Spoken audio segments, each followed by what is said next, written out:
Hey, what's going on, guys? This is EJ. This is Breathing Fantasy Football, literally. And I got to rep my Buffalo Bills tomorrow.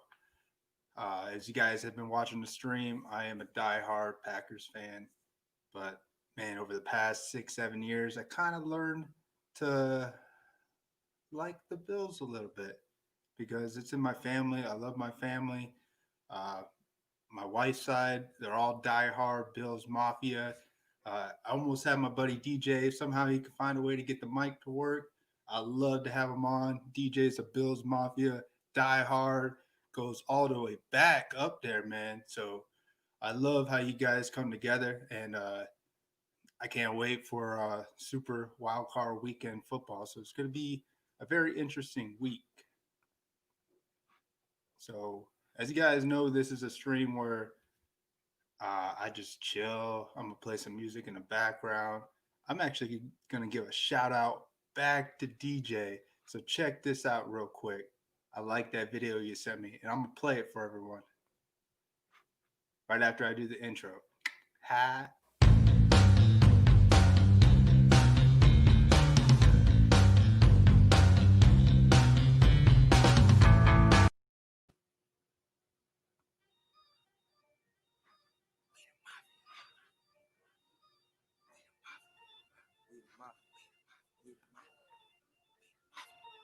We the mafia, Bills mafia, Bills mafia. We the mafia, we the mafia, Bills mafia, Bills mafia. We the mafia, Bills mafia, Bills mafia. We the mafia, Bills mafia, Bills mafia. You know who the beast in the AFC East? We gon' grind this thing out for 17 weeks, yeah. You hating on the Bills, then you way off. Talk is cheap, meet us in the playoffs. Game day, you know we going off. Got your team captain shaking at the coin toss. We say mafia, that means family to me, cause we stand with the team, best fans in the league. Bills mafia, Bills mafia. We the mafia, Bills mafia, Bills mafia. We the mafia, Bills mafia, Bills mafia. We the mafia, Bills mafia, Bills mafia. We the mafia. Bills Mafia. Let's go, man. I'm excited for you guys. I really am. Let's go, Buffalo. Let's go, Buffalo. Let's go, Buffalo. Let's go. We the mafia. Yeah, that's what I'm talking about, man. All right, that was a lot of fun. Yeah, that's what we do here, DJ, man. I'm just chilling. I love ideas. As a Bills fan, watching Josh Allen tape is one of my What is favorite things this? to do, and since I haven't made a video on Allen this year, I think of this. Well, shout out to you, Billy Stevens. You got 5 seconds on the channel. I would watch some Josh Allen analysis, but let's let it play for video a format, second. and I hope you enjoy. For number 7, I chose a play from Week 9 against Seattle where Allen creates a blown coverage with his eyes. Because Cole Beasley was not followed during his pre-snap motion, Allen knows that the Seahawks are in zone coverage, and the single high safety is at cover 3. The route concept to focus on is a quick hitch from the number 1. I feel like this game's going to come down to the wire. I'm sorry, Bills fans. I know you want to blow out. Allen's goal is to hit McKenzie in the end zone, but for McKenzie to be open, the deep third defender on the top half of the screen needs to be occupied. So to occupy that defender, Allen keeps his eyes on Brown and pump fakes, which draws that cover down close to the line of scrimmage. This opens the hole for McKenzie to cross the deep safety's face, and Allen delivers a perfect ball for a 25-yard touchdown. Number 6 is a play from Week 3 against the Rams that you might see on a traditional Josh Allen highlight reel, but I thought I should include it because it displays his ball placement and anticipation. The Bills called an RPO, which stands for Run Pass Option, meaning Allen has the option to hand the ball off or pass based on what he sees from the defense post-snap. Allen is keying the strong side safety Taylor Rapp to determine whether or not Stephon Diggs is isolated against single coverage on his fade route. If Rapp drops deep... I'm going to take that off for a little bit. So let's see here. What do you want to talk about, DJ, if you're on? Just let me know, man.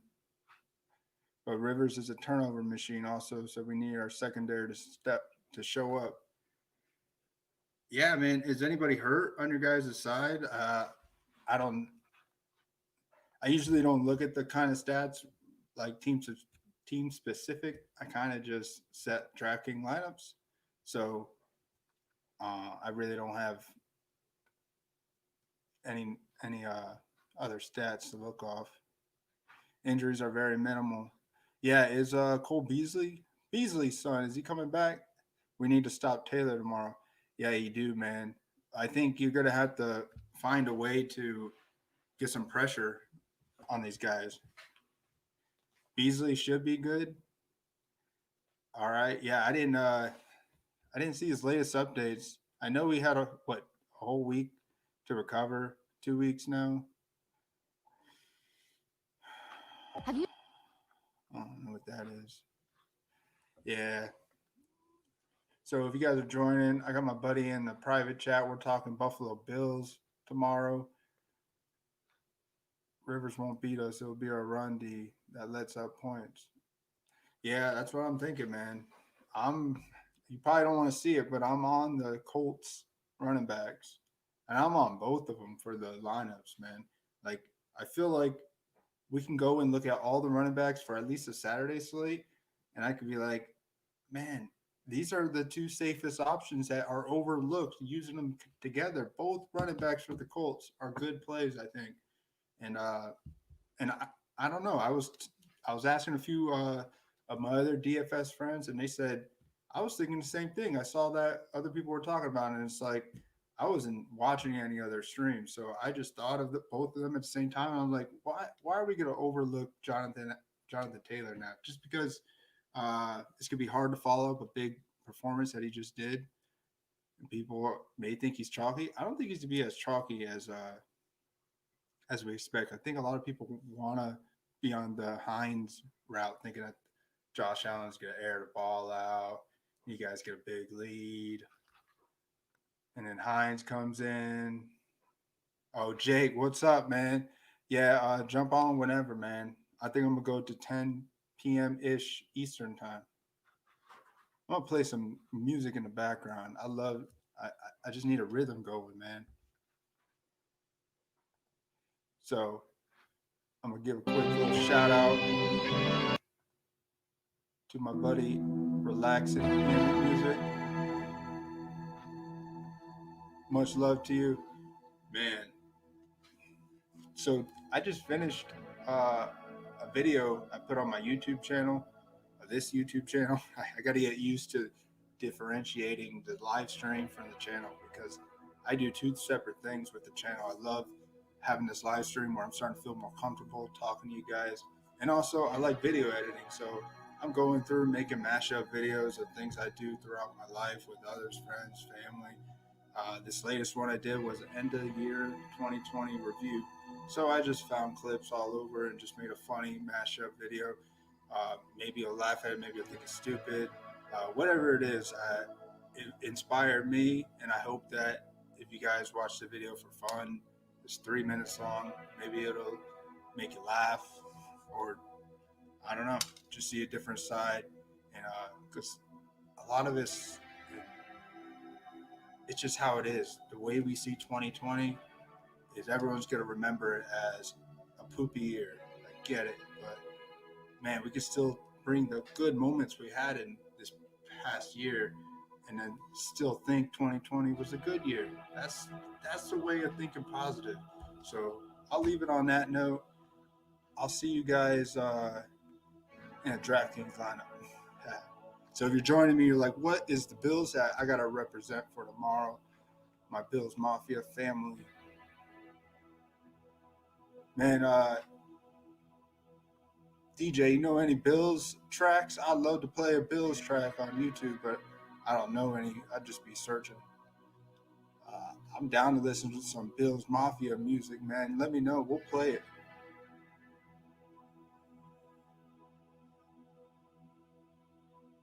Yeah, I agree. So I'm reading your chat in the private. Nobody else can see this. If the Colts want a shot at the game, they need to own the clock. That's what DJ says. He's actually in the video with me right now for everyone that is watching. He just can't get his camera or his mic working. So we're talking as if you could see him on the bottom left corner, something like that. So DJ says, I highly doubt they win a shootout with Buffalo. Griselda is that group. Oh, you're talking about the song. I'm not sure if they have any more songs. So you don't think Rivers has anything left in the tank, especially for this game, man? And for the viewers watching, I think I'm going to talk about Bills and this Bills-Colts game for a little bit. So we'll look at some lineups. Always ask questions if you want to look at lineups, man. It's not serious. I got these over here on the right. I just love talking to people. So if other people get in the chat, just say hello. Say, hey, what do you think of this lineup for Saturday or Sunday or a showdown? I'll look at any kind of lineup. So just write a comment in the chat and we'll look at it.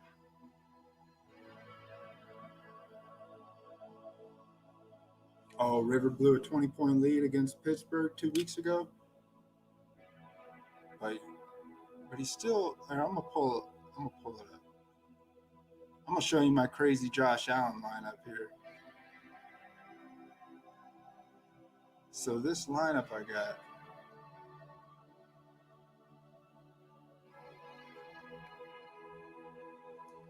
So this is a Saturday slate only. Josh Allen as a QB. Rojo, which I wasn't on Rojo until I just thought man, everyone.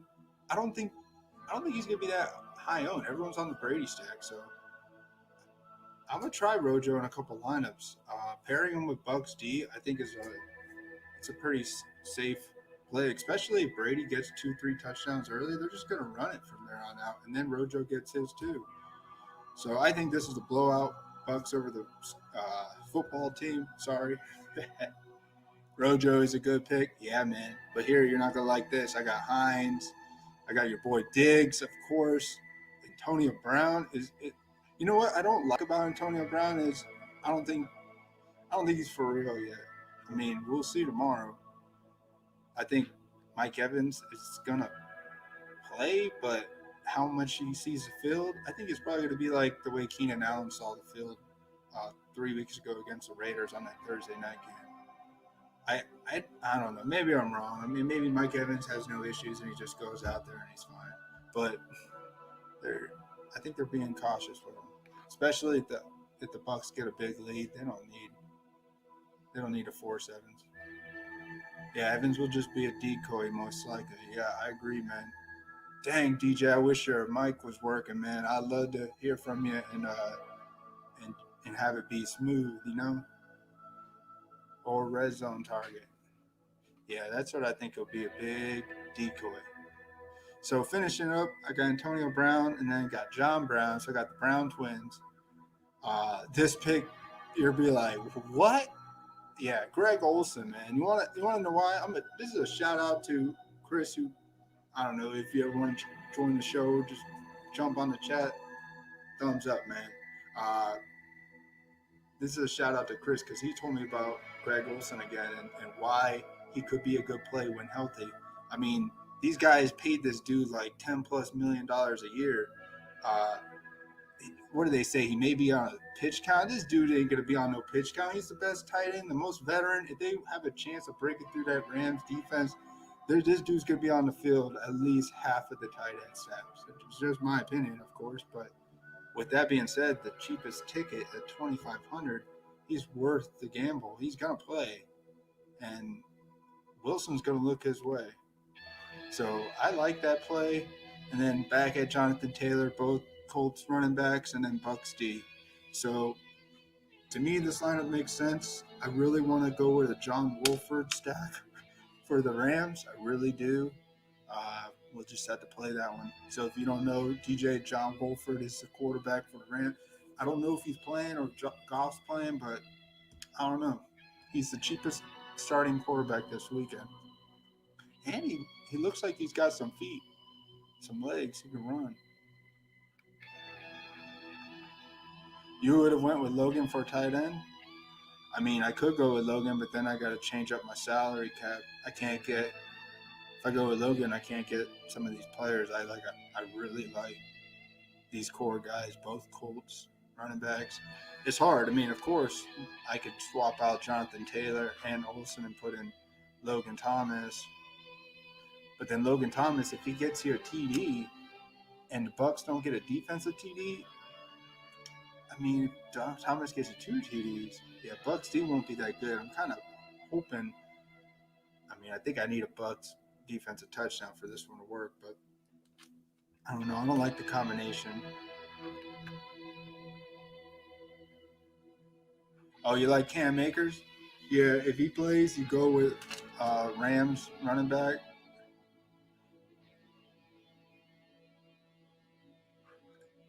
I think that's what you're saying. I like Cam Akers too. Like I can get Cam Akers here with 500 on the table. It's not the. I mean, this lineup is saying that Cam Akers will score more points than Jonathan Taylor.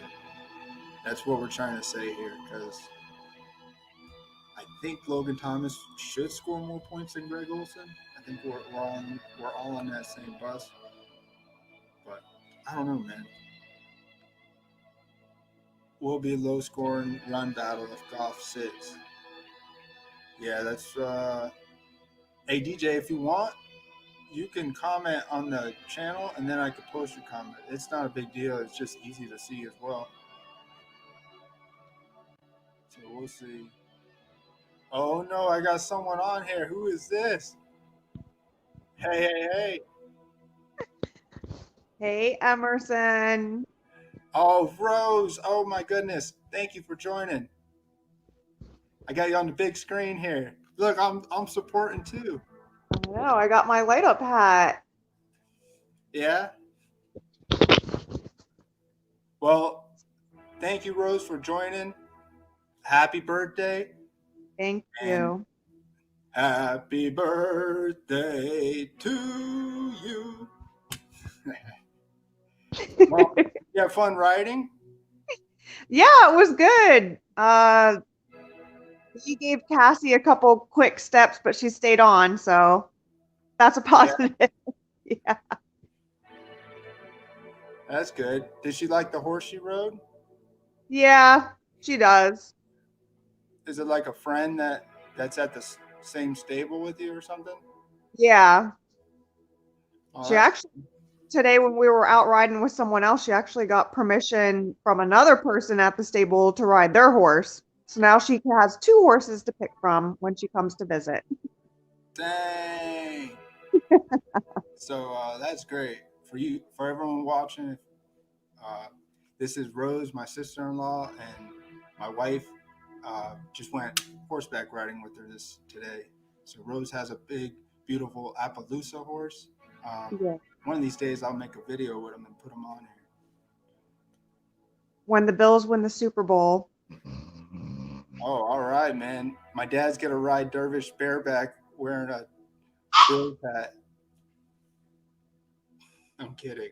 It's just.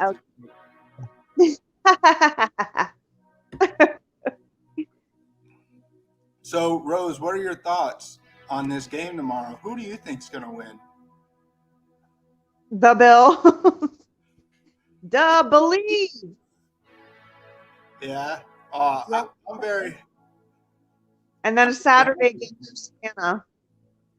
What's that? And then a Saturday game next week when we're in Savannah. Well, we don't know what game it'll be. Is it going to be set? I don't think we know officially yet. That's my prediction.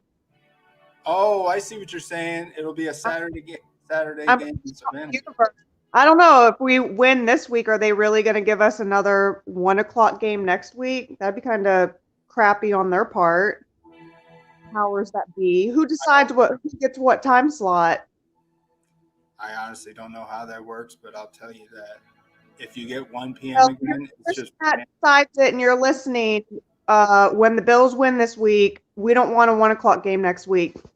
Get it together. Yeah. Rose, have you seen this video yet?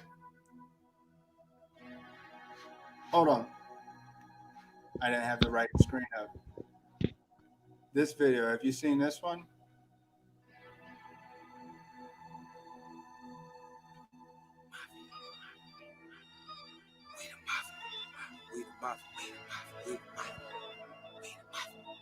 We the mafia, Bills mafia, Bills mafia. We the mafia, we the mafia. Bills mafia, Bills mafia. We the mafia, Bills mafia, Bills mafia. We the mafia, Bills mafia, Bills mafia. I know who the beats in the AFC East.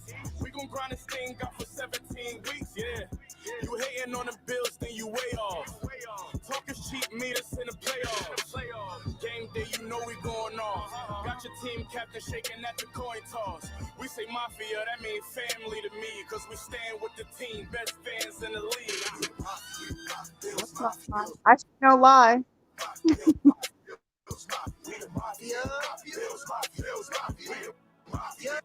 All right. I'll just play a little clip in case you want to watch it later on. Yeah, that was interesting. I'll say that's better than the Christmas 12 Days of Christmas song they put up. This was Buffalo. This is a song that Buffalo Bills supported. They uploaded it on their page. It was interesting. Yeah. So, what is it like right now in Buffalo? You think? Do you think? What do you think, Rose? This year is the best chance that you had in a long time. Don't you think it'd be great for your home crowd up there? It's been like 20 years since you guys got a home playoff game. Yeah, unfortunately, due to the current circumstances in the world, I feel like that's gonna have an impact. Corona.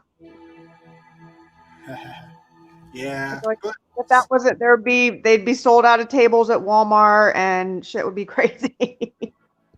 Yeah. Yeah. So, because the tailgating is awesome in Buffalo. You've been to a Bills game before, haven't you? Yeah, I have. Yeah. So we can't do none of that. It's like, and we're just barely letting fans in.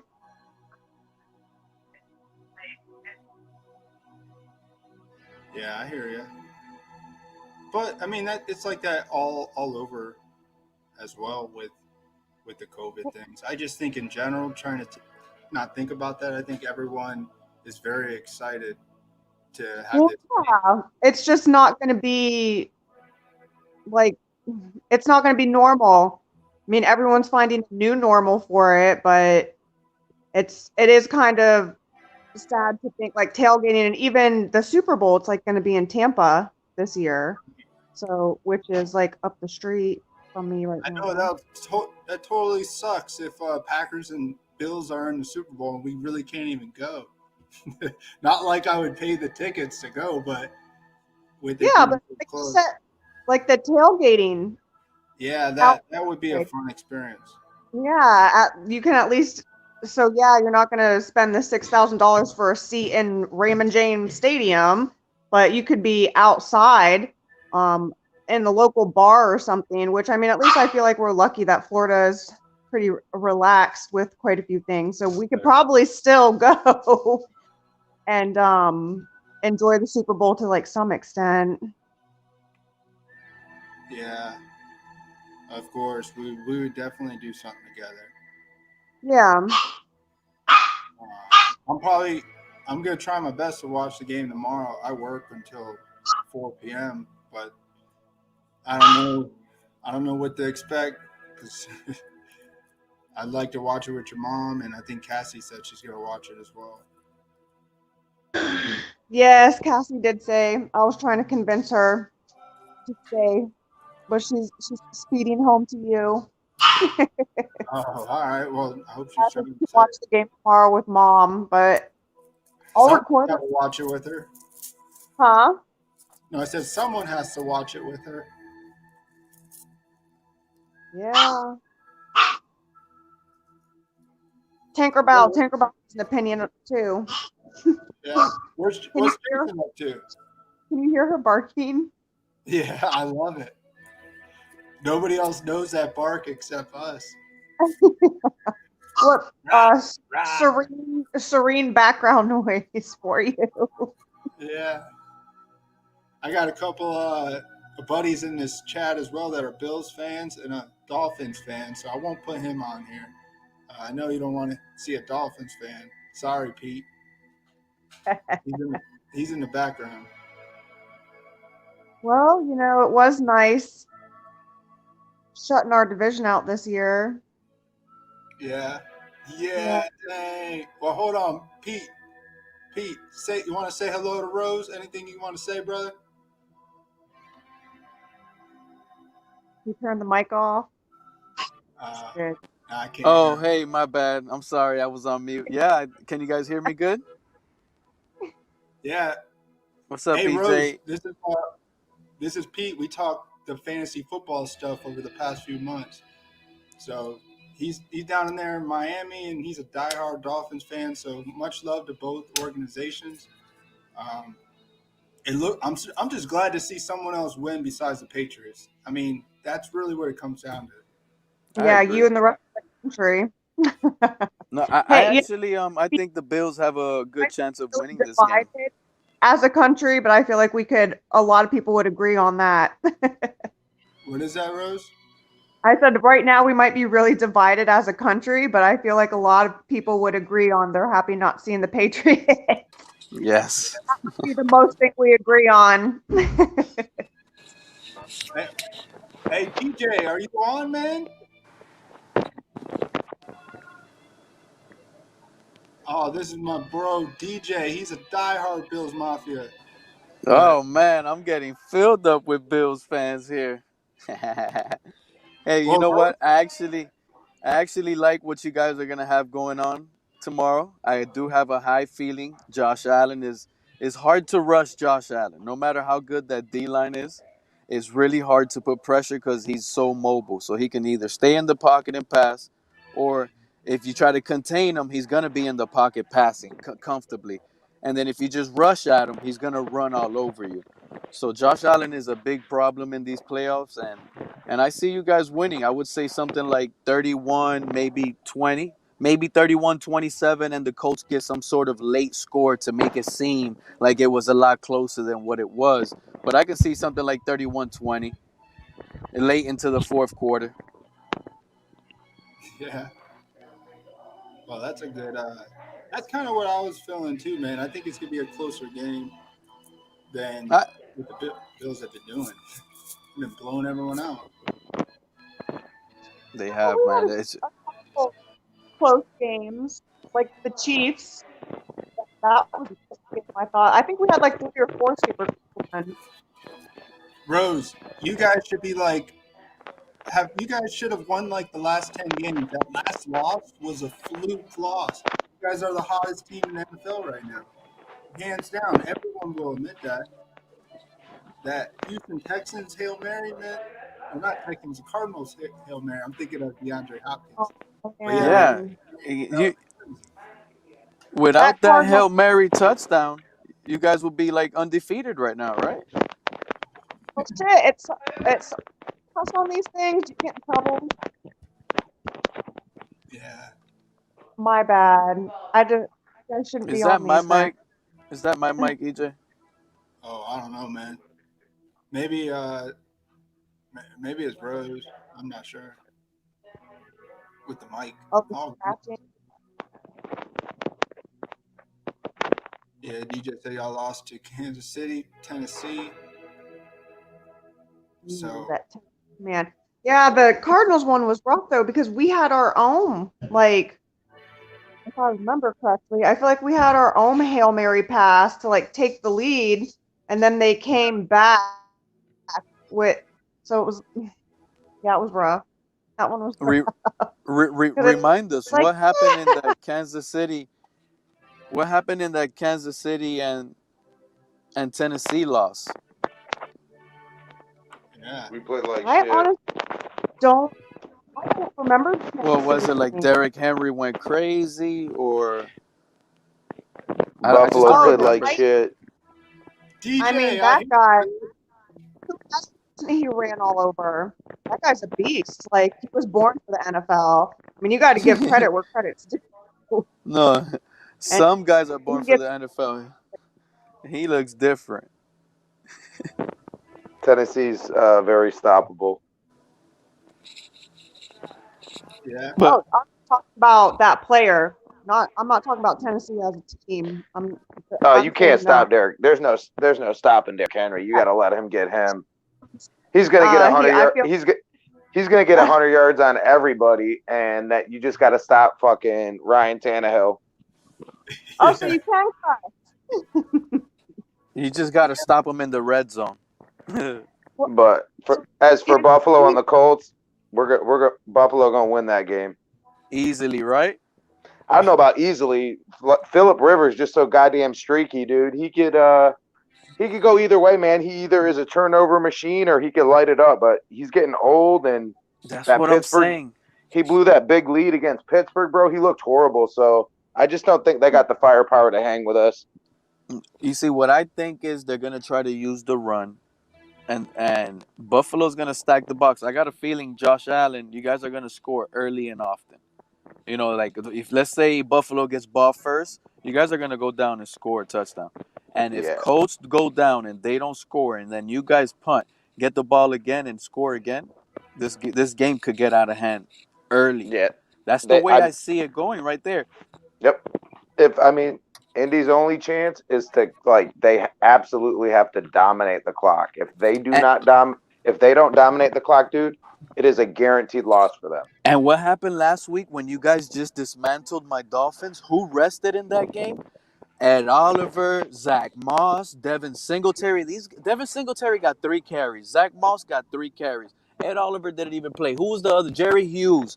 All of these guys sat. The backup run. I'm talking. These Bills guys are gonna come well rested.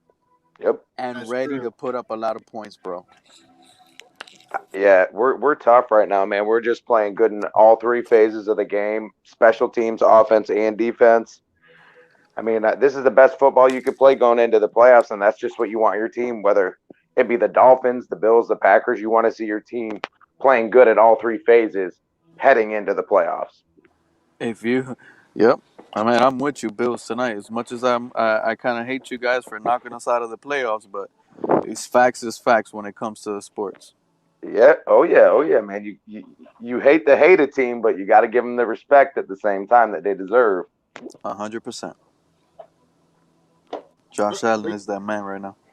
But you know what, man? People knew that the Bills were going to take a step forward. I don't think a lot of people knew that the Dolphins were going to take this big a leap that they did. So, and with that Tua, and I know you don't like Tua, Pete, so just the fact that you guys still had a winning record for the season, that's pretty impressive. Can you imagine if we had Herbert? Yeah, Herbert played really good this year. Really good. Bro, I'm telling you, we do not miss the playoffs if the Dolphins had Herbert. Not with this defense. Yeah, no, your defense you guys got a really good D too. And I like Flores. He's a good coach. Yeah, he is, man. He's a good schemer, bro. He knows exactly how to use Bill Belichick's scheme. Yep. And he knows exactly how to use it. I mean, that's just exactly what he learned from Bill Belichick.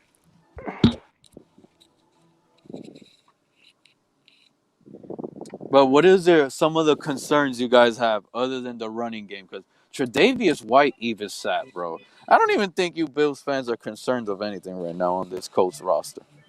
I have no concern throughout the whole playoffs besides our run D. Really, in all honesty, like Kansas City don't scare me. Besides, and with a Hilaire out, honestly, I think we could beat Kansas City. That's what I'm telling you. Jonathan Taylor and Nyheim Hines could be a really big problem against you guys. Yeah. Oh yeah. They listen. If they beat us, it's going to be because of those 2 dudes, not Phillip Rivers. 100%. I completely agree with you. But another thing I noticed you guys played a 4-3, and Nyheim Hines' speed against Milano is just unreal, bro. I don't think out of the back you guys are going to be able to catch Nyheim Hines. Jonathan Taylor, I could see you guys stopping him. But in my opinion, Nyheim Hines, the pass catcher, is the problem. Dude, Edmonds is pretty quick, man. I mean, Milano's not slow either, but Edmonds is freakishly fast. True. Like, he's our run stopper, bro. I think Milano's a better pass and coverage linebacker. Yeah, the Colts are going to be a problem. You know why? Because they run a lot of dual running back sets. Yeah, listen, that's fine. Our like I said, our defensive line is playing really good right now. Like really good. The first 6 or 7 games of the season, man, they looked abysmal. But this last stretch, man, they definitely stepped up a notch. Who are some of the injured Bills right now, other than Diggs and John Brown is gonna have to step up big, bro. Diggs should be all right. It was just wasn't it like a little ankle injury or something? No, it's an oblique injury as well. Was it? Yeah. It could be a fraud. It could be a fraud against the Dolphins that happened. When he got tackled, he got tackled nasty when you guys saw it by the defensive lineman number 94. And he curled up. That was a nasty play by him. I know they were mad we were losing. He's a warrior, man. He's a dog, bro. He'll get out there at all costs, I'm sure.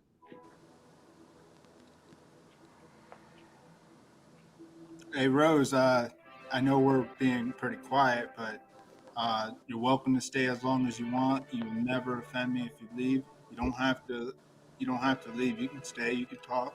I just want you to feel comfortable hearing your Bills Mafia background and Bills anti-Mafia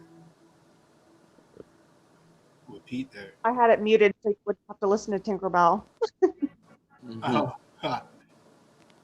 I'm just trying to hear from a fan's perspective. Maybe some DFS plays come out. Oh, what's up, Jake? What up?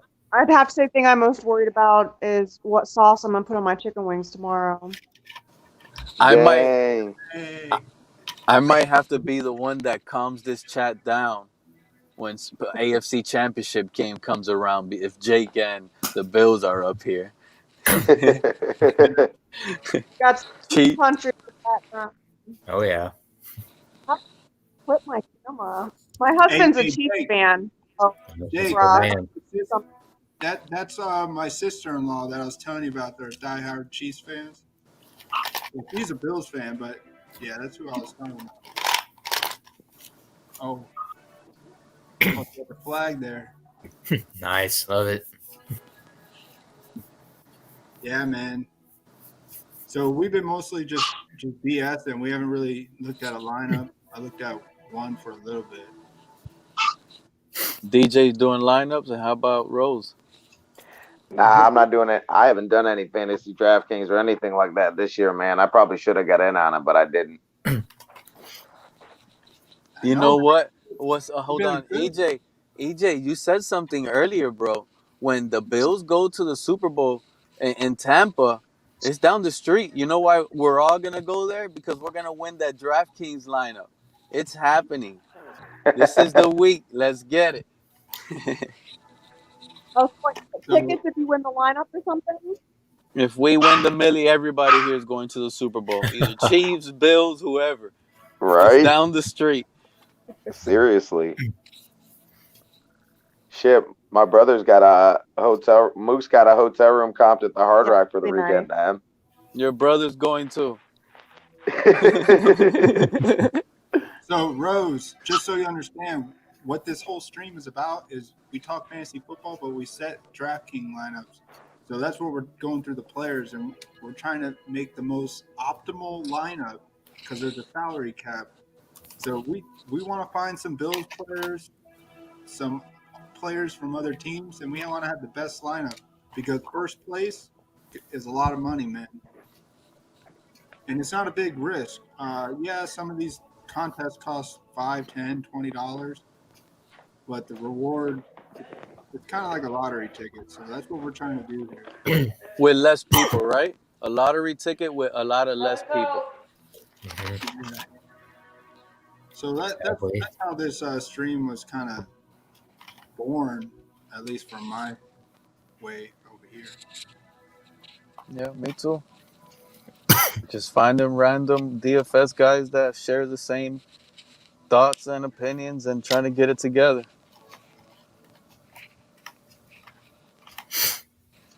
So I really like that Tom Brady. But you see, my thing is, you see what I told your boy DJ? I'm afraid that the Bills are gonna go up, and I'm not saying that Jonathan Taylor can't catch, but Nyheim Hines will be the better pass catcher. I think Nyheim Hines is a better play than Jonathan Taylor this week because of that D-line got rest, bro. They're gonna stop the run. They know that the coach's strength is the run. The Bills' number one is gonna want to stop the run early. I don't know if they're gonna be able to do it all game, but at least they're more rested than the Colts offensive line, and that's for sure. I was actually a little interested in Zach Moss just because I know he gets the goal line carries, and what worries me in the red zone is Zach Moss is the big back, so that tough D line in Indianapolis, you're gonna need a big strong back. Devin Singletary could get arm tackled if he tries to run in between the tackles. Hey, Pete. Yeah. How do you feel about Washington's defense? I've been high on them all season. I'm playing them. Washington's defense has exactly the recipe needed to beat Brady. Exactly. Because your D-line. Yep. Just as long as those 4 guys get pressure, that's how you beat Brady. If you don't blitz them, you stay with 7 in the back, cover everything, and just get pure pressure with 4, Brady's done, bro. That guy's a statue back there. Yep. They need to use Rojo if they want to beat fucking Washington. And right up the gut, run it right at them heavy. Yeah, they can't just let them blitz all night. Rojo's got to get in there. Yeah. You might want to look at the Rams, D, bro. Honestly, that's a sleeper right there. Mm-hmm.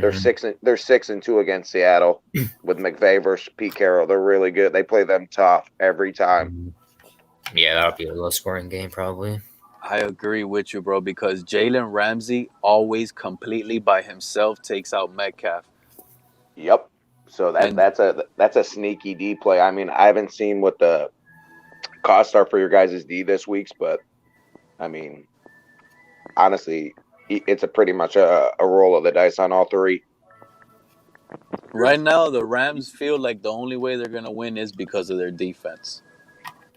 Oh yeah. They're not outscoring teams right now, dude. Definitely, it'll be 100% all D.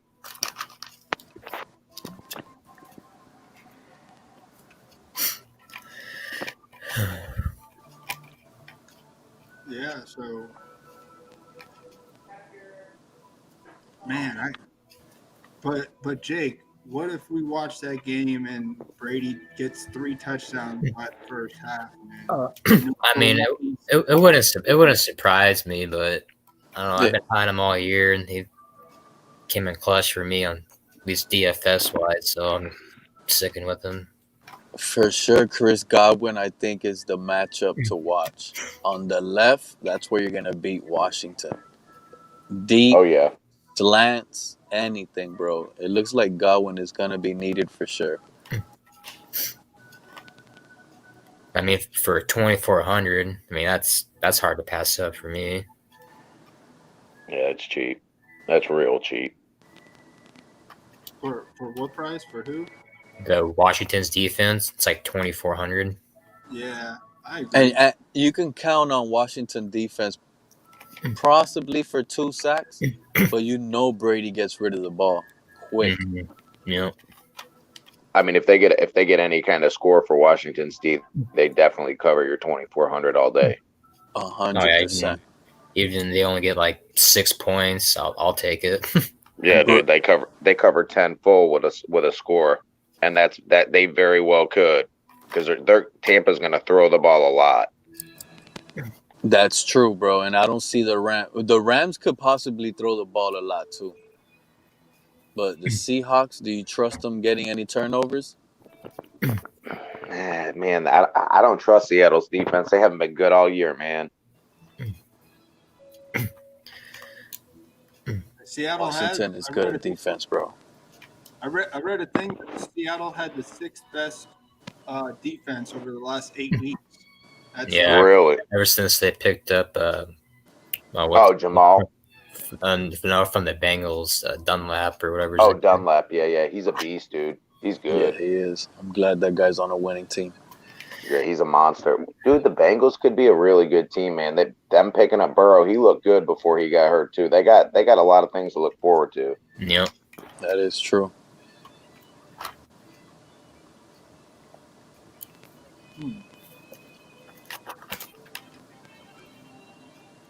Yeah, the Rams might want to keep this as a running game. Cam Akers is so underpriced.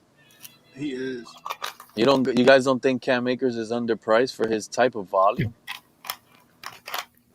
Yeah, I might love him at 5,100. Everybody loves him. Everybody is gonna play this guy, bro. Yeah, he's a workhorse. If they end up using him, he'll be a horse. Cooper Kupp coming off of COVID. He's fresh. He was actually injured right before he got on COVID, so it was good they rested him, and luckily they made it in the playoffs. Yeah. He's another idiot that's underpriced for the targets that he gets. We don't know who's going to be under center, right? I mean, in one of the most important games, you're gonna at least have to use Jared Goff. I think Walford is gonna start, but if they get down like 2 scores, they might just say fuck it and just put Goff in. I mean, playoffs. I mean, if they get down, that means they got to sling it. So they're gonna have to throw it to wide receivers. So actually, maybe it'll be the opposite. Maybe they'll start like how you said. Maybe they'll start Goff, but make it a run-heavy offense to try to trick Seattle. And say the Rams go down and they need a pass heavy, maybe they have to go with the healthy hands and just put in Walford to just run and throw. That quarterback situation, bro. When there's question marks there, you know they're already low owned, and if they pop, that's exactly what you need on your lineup. Oh yeah. There's even reports that about the QB situation in Washington. Smith might not even play a whole bunch. I mean, because he's banged up still, so I don't know. Yeah, that's why I trust the Bucs to really lay the hammer, man. Because that Washington. How old is John Wolford? He's young. He's a rookie. He's like 23, maybe. He looks like a 33-year-old rookie. Oh, that was who was that came in the league for the Browns? Oh, Brandon Webb. Brandon Webb. Yeah. Oh, was it? He was like he's from Oregon State. Or Oklahoma State, I think, or something like that. Yeah. Yeah, one of those state universities. He was like 30 when he got drafted, or 29 or some shit. I don't even know how that's even possible. He got in the red zone a few times last week. Who's that? Walford. Yeah, he just looking at his stats for his first career start, that's pretty good. Those are really good numbers. That's what I'm saying. The Rams will pass a lot, bro. The Rams do love passing, bro. McVay is a genius, bro. He's probably going in there. The Seahawks right now are game planning on stopping the run, and McVay is probably in his office dialing up deep bombs because Jared Goff's thumb it's no issue, bro. It was a small little repair.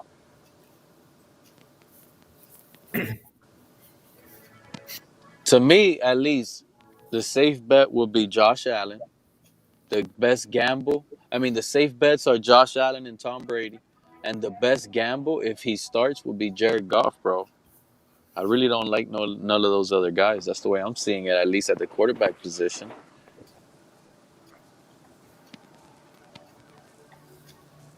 And if I'm saying... What's the price difference between Allen and Brady? 600. Oh my god, dude! I'm taking Allen all day over Brady. If I have to pick one of those for 600, it's definitely Josh Allen.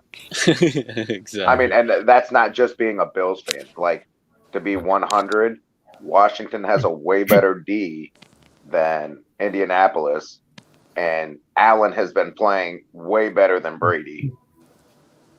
So Al can get 2 rushing touchdowns for the 600. What Allen score last week? 44.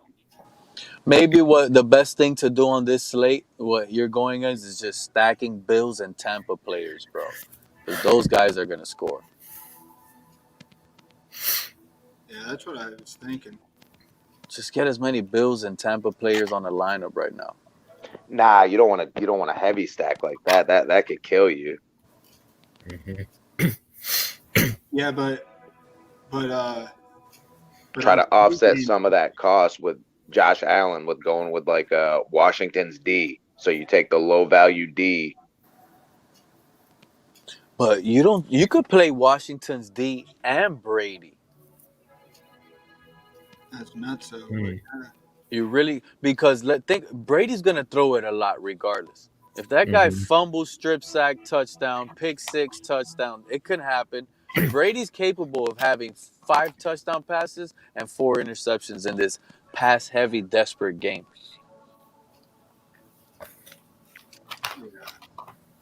It's a high risk. I agree. But if you're talking about getting optimal. Yeah, but remember, optimal doesn't win. High risk wins. You want that Millie? That's what we're here for. Go to the Washington's defense stats. What's the most points they've allowed all year? It can't be that much. Maybe 30. Yeah, I was going to say maybe 30, 31. They've scored 3 times. Detroit, Browns, 34 points. That was early in the year. Yeah. Like after like week 8, they kind of turned it on. Yeah, dude. At the beginning of the year, it doesn't even matter. Nobody got to practice. No training camp. Teams didn't know you didn't have any continuity. Got to look at like the last 6, 7 games of the season, see how they've been playing. Dang, they've allowed under 200 passing yards in the last 3 games. Oh, yeah, Brady might struggle, bro. Yeah, that's tough. That's what I'm saying. Like I've been high on him since like midway in the season. Picked him almost every week. I mean, haven't really let me down yet. Brady? Oh, you talking about Washington? Washington defense, yeah. Yeah. And they're always low on like on the Millie or main slate like 6%. Then this game is going to be a field goal game, right? Yeah. Both defenses are good, but Alex Smith is smart. He's going to go on those 9 plays, 8-minute drives, score a field goal, defense, boom. That's why I'm high on both like defenses Logan are Thomas good. And I like Thomas. I don't know about McLaurin, but I might maybe go like J.D. McKissick because I mean I know about Alex Smith. It's always check downs, and he has his 2 or 3 favorite guys to throw to. Yeah, McKissick is almost like a safe play right now because that D line from just like Tampa's Hines. No joke. Yeah, just like Hines. Because you can play him and Hines. Yep. Those are 2 best pass catchers on this slate for running backs. I like them both a lot on the same lineup. I know he got hurt last week, but I think he came back. I just don't see Gibson running in the tackles against Tampa that much. Yeah, I'm Gibson. He's still kind of hurt, so. But Gibson is the guy that they're going to give the carries to in the red zone. He's the guy that will have like 14 carries, 30 yards and a touchdown. Yeah. Which sucks. If McKissick somehow catches it and runs for 20, then that's how he'll score. That's the only way. But in that goal line, it's either going to be probably Gibson or a field goal. Another guy that might get good targets, you had him on the lineup, is Logan Thomas, but yeah, I think that's the way to beat Tampa. It's through the middle. Play action, boom. They're going to attack it to stop the run. Boom, just dump it to the tight end or to McKissick. Safe plays. Yep, I think Thomas is probably the best tight end play for Saturday.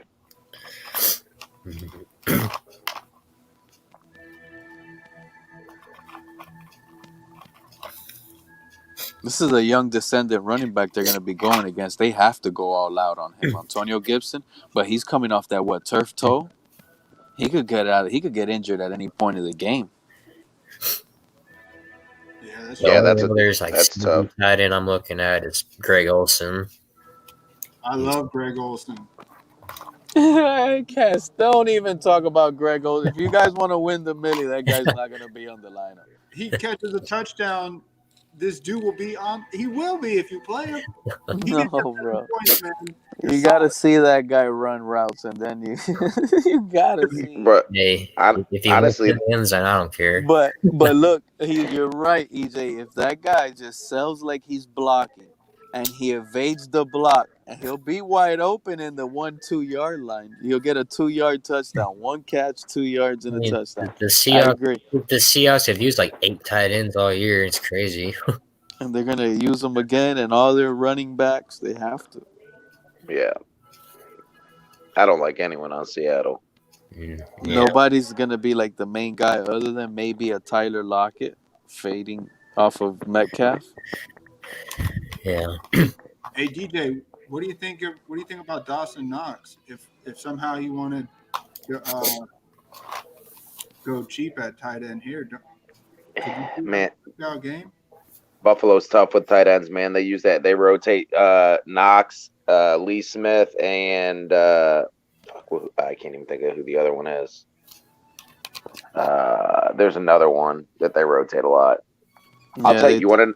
You want to know a good receiver play for Buffalo? If you're looking for a low key buy, Gabriel Davis. That dude is a monster, bro.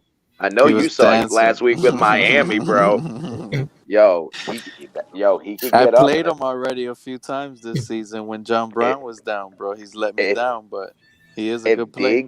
If Diggs isn't 100%, bro, he's gonna be a sleeper, and not a lot of people are gonna mess with him. Josh Allen is going to continue to pass, bro. Mm-hmm. Oh, yeah, they're going to throw – dude, he's going to sling it 45 times.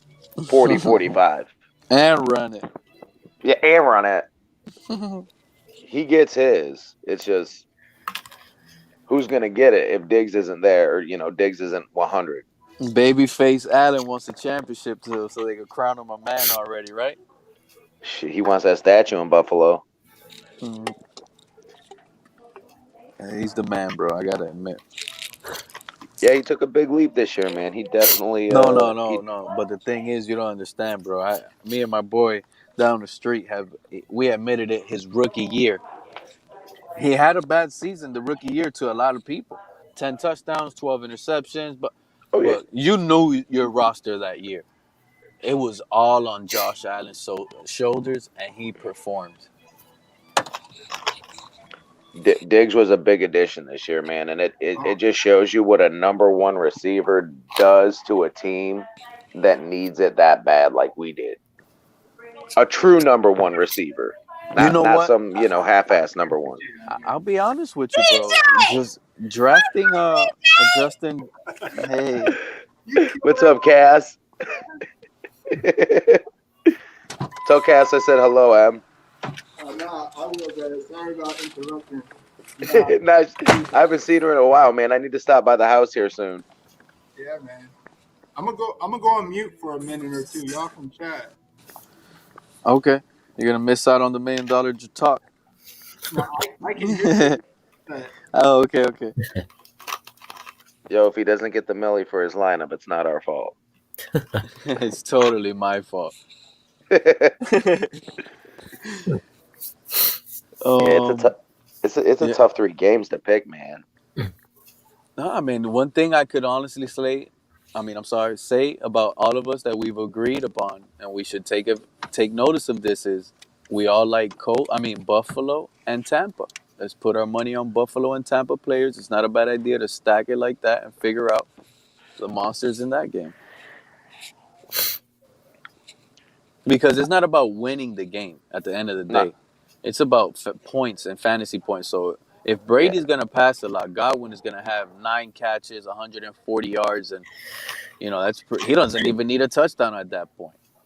Oh, I love Godwin play, bro. You know what I'm saying? So these are heavy target guys I think we should try to target. Yeah, I love a Godwin play, bro. He's going to be huge. For some reason, I think Washington has what it has enough on defense to stop Antonio Brown. Is Mike Evans playing? I think he is. I mean, they haven't really said anything. I think they're trying to play that one close to the chest. I'd be surprised. I'd be surprised if he's not. Oh, he's going to 100% play. It's how much of how healthy is he? Yeah. Do they use him as a decoy? Do they use him in just the red zone? Is he on do they full-fledged just let him run wild? Yeah. Honestly, I think they go red zone decoy just so they can't double Antonio. And it'll give, Godwin slots and Scotty Miller slots to, cut them up in the middle and the outsides. And let's think about this, because this is honestly the way I see it. Tampa has a good offensive line, but another thing that they have is Gronk, that's a good pass blocker, and Cameron Brate, that's also an excellent pass blocker. So they'll do double tight end set a lot and run with those three receivers. Mike Evans on top. Definitely, dude. You're definitely going to see the double tight end. Dude, they're going to double up on Chase Young every play. He's going to get chip double every play. Yep. So,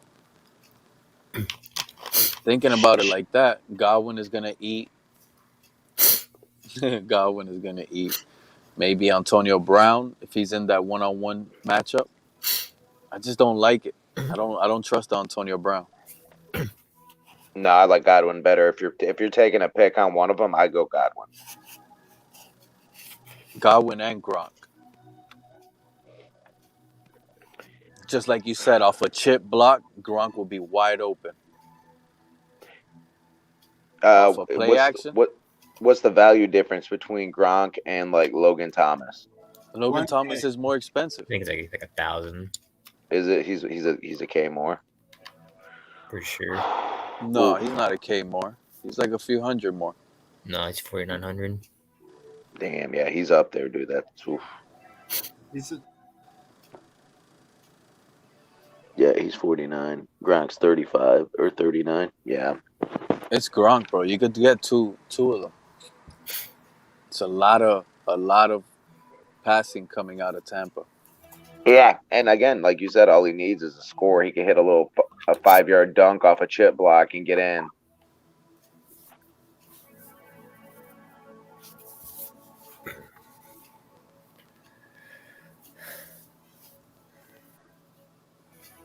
You guys think the double tight end is going to work? It's worked the past few times this season. Yeah. But you stack Tampa heavy and still go Washington's D? Will that work? Yeah.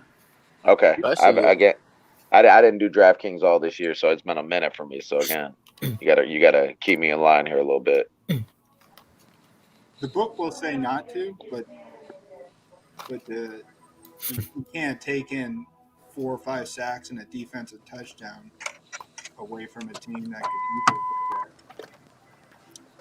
Yeah, if you're trying to play for the normalcy, you're trying to play for like a top 100 spot. You're looking for that oddball team that makes you the Millie. You know what? Thinking about it, I like Dawson, bro.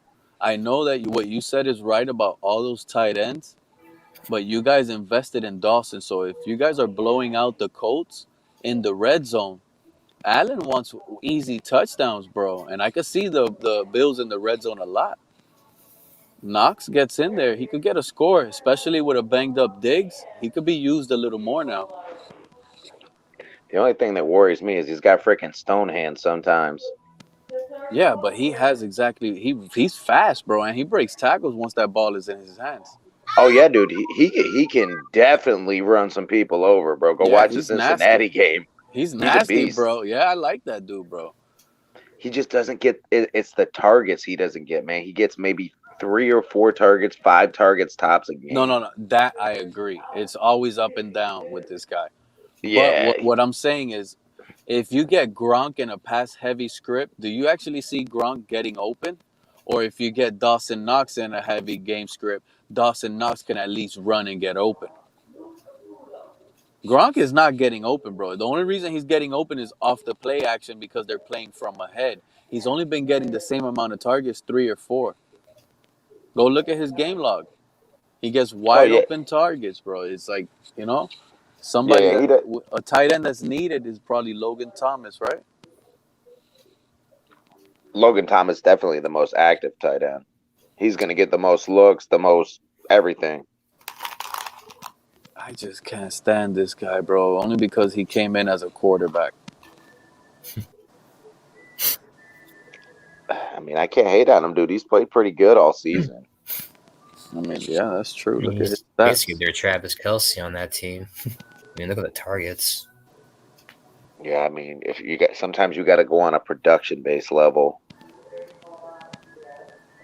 I mean, like you said, sometimes you don't. Maybe you just need the chip roll out and you get a touchdown for a tight end like homeboy that's super cheap. One of the Colts guys, because they're all under 3K. Doyle. Oh, Doyle. Gesicki ate the Bills up, bro. Actually, Gesicki's good though, dude. Doyle's more of a pass blocker. Who's their other one that they use? He's a good receiver. And Trey Burton. Burton is the one. And they use that Ali Cox. Yeah, they had Mo Alley Cox. He was hurt though. So if the Bills are running up the score, it's going to be one of these Colts, bro. And the one that gets the most snaps last week, I think it was Jack Doyle. Was it? Yep. He starts. The starter at tight end is Jack Doyle. Oh, yeah, for sure. That's who I would gamble my money on, just because he's the starter. Whether they split snaps and it's almost 50-50, no. I go by what the depth chart will tell me, and he's the guy on top. I'll gamble with that. How many times he been in the end zone this year, though? He's been hurt a lot, especially early on in the year. Okay. How many games he missed this year? Like 3 or 4? 1 or 2. That's it? No. He missed what, week 2? Week 2 and 3. I guess he didn't play week 3. And he was banged up. He was on the injury report a lot. Was he? He missed like 3 or 4 games. He's hurt.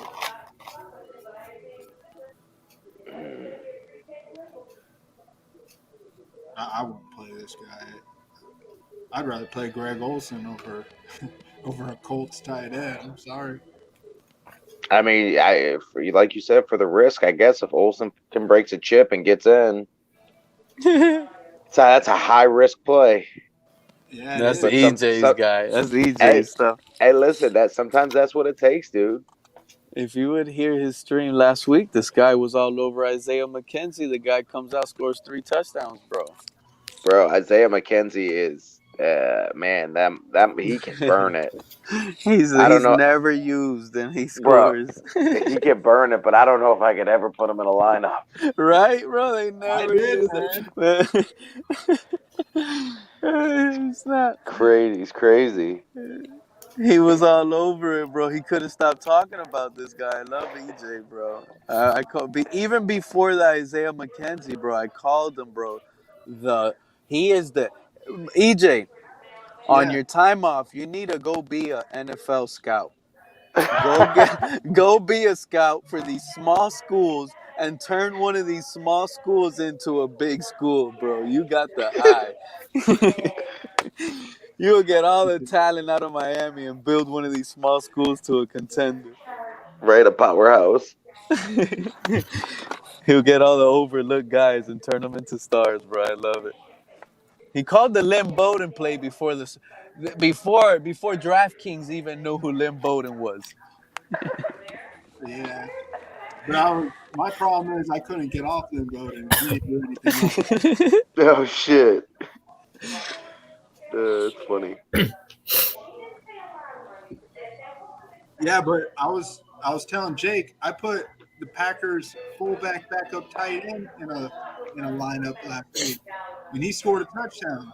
It was nuts. Oh my god! Cal Juice Jack? No, Daphne. Oh, wow. Oh, my God. Speaking of Juszczyk, I called him week 16. You can ask CJ about that.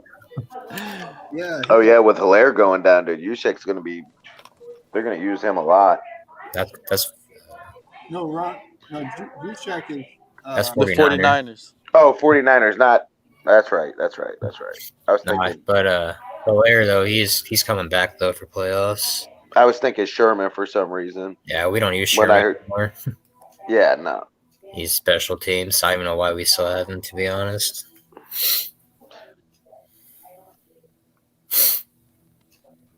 Yeah. Man, so this Saturday's slate, I really feel like we got to go heavy on the Colts and Bills. That's the safest offensive game to target, I would think. Maybe Bills, Tampa, and Colts, right? Run it with the Colts.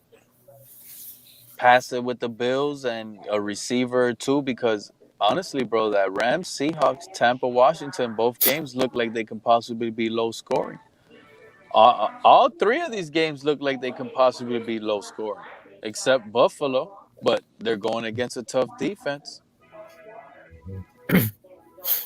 I just don't think, everybody's hyping up the Xavier Rhodes. I think Diggs is good. He's going to play fast, and he's going to do his thing for sure. Yeah. I don't think Rhodes is covering him one-on-one. No, either way, you guys move Diggs all around, bro. It's unreal. Yeah, dude. He's got to get help. And if Beasley and Brown both play, oof, man, I'll tell you what, we haven't had all three of them all year. Really? All and healthy? Brown has been. Oh, but you know what worries me? You guys are signing players to the receiving. Yeah, we picked up Stills, but he's on the practice squad, I think. And another guy. Didn't you guys just get? Yeah. That's scaring everybody off of Diggs. Oh, good, yeah. let it. Mike Williams or something. You know what? I'm going to be honest. I might just do it, bro. I might just roll with straight up Zach Moss, bro. Yeah, dude, I don't think that's a bad pick. Moss is nice. I don't think anybody's really Moss. I like Moss over Jonathan Taylor at this point. Because if we know that the Bills are always going to be moving the ball downfield, all these receivers banged up, Josh Allen might as well just either run it himself or hand it off to Zach Moss.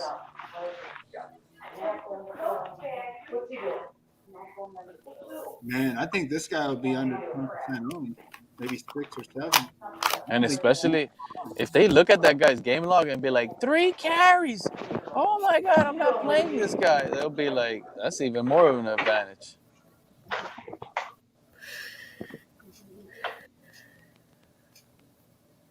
This guy's from Miami, bro. He got rest. He's ready, bro. Yeah.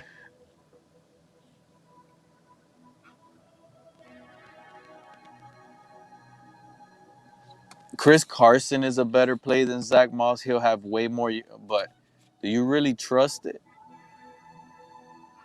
I don't like the Seahawks run game. I don't know what to expect. Do they like Rashad Penny now? Is he going to get a third of the snaps? I think it's just going to be Chris Carson and Carlos Hyde. I don't know, man. They like that Penny guy. Yeah, I'm with you guys. I don't see that Rams, Seahawks, and then that Tampa game could probably be just one-sided. Farewell. At least Alex Smith made the playoffs for the Washington football team. A nice little story there. But Brady's gonna be Brady, bro. He's gonna go in there and win.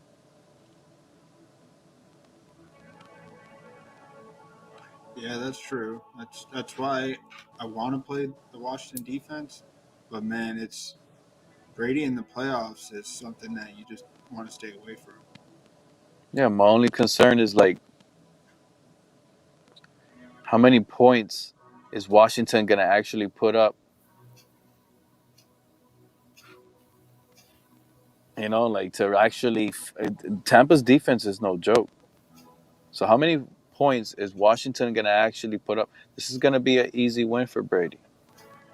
Yeah. Washington's going to think, the Washington is going to try to stop the run because Brady's going to be up. Brady's just going to pass.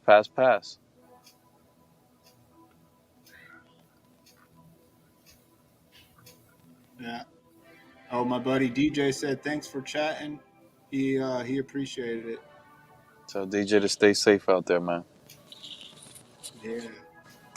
Dude, this makes me like Rojo a lot now. Because if you think about it, man, Brady hasn't, besides last year with the Patriots, he hasn't had to go in the playoffs in the wild card in many years. So if he thinks that he can make a deep run, man, they're not going to make Brady throw 50 times if they can somehow manage a lead.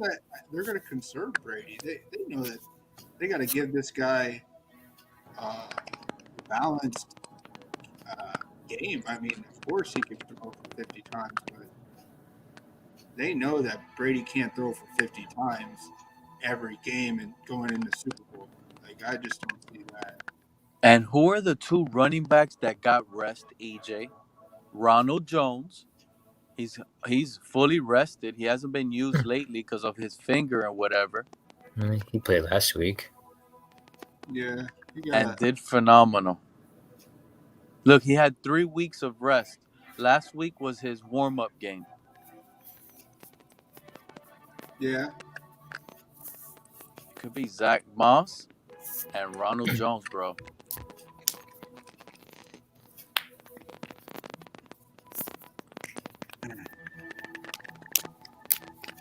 Yeah, I really want to play Jonathan Taylor. I just think he's too much. They priced him way too high. Man, if this guy just gets you 100, if he gets you 100-yard and 2 touchdowns last week, he's not 7,900. He's like 71 or 69. At 250. At 41 points, that guy should be 10K, bro. Yeah, I know, because he got that big output. You think 10K? Nah, man. I think he's overpriced. I do like him, but I think with that usage, bro, and he gets catches.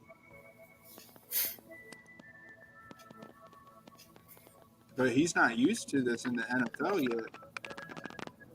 yet. The thing is they still run a double dual threat running back. And in the red zone, both of them are in shotgun, bro. They're both split back there. Yeah. He's a good play, especially if the Bills give it up in the middle a lot. But, man, it's hard to pass up on one of the other 5K options with Cam Akers or Rojo. Or even Chris Carson.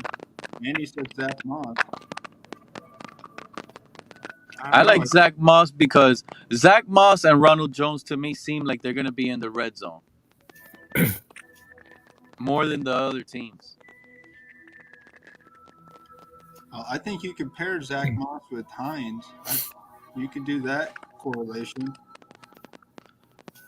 If Buffalo's up and they're up big, Nyheim Hines is the way better pass catcher.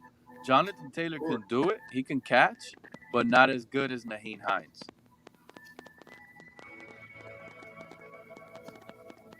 I'm just trying to see what's up.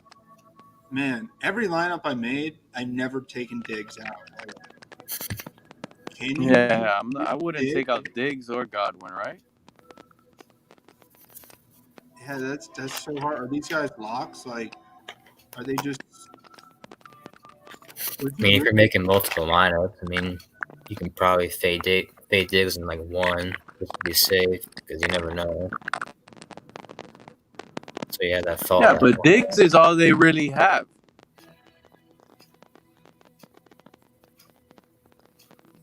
Yeah, it's really all Josh Allen and Diggs,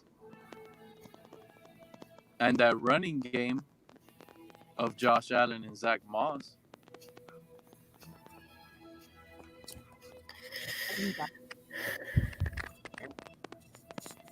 Very nice.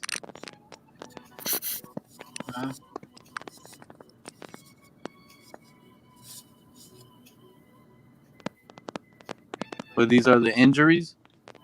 Yeah. Don't look like Mooney's playing.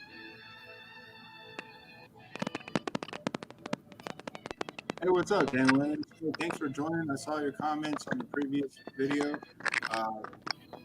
Thank you for coming on. What tournament is this for, Millie? The one that we're working on? If I sound a little choppy, is because I have to charge the phone and I had to get off the mic. Oh, all good.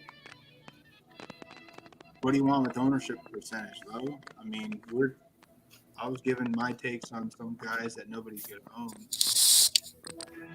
Like, nobody's going to own Greg Olsen. What is he, 1%?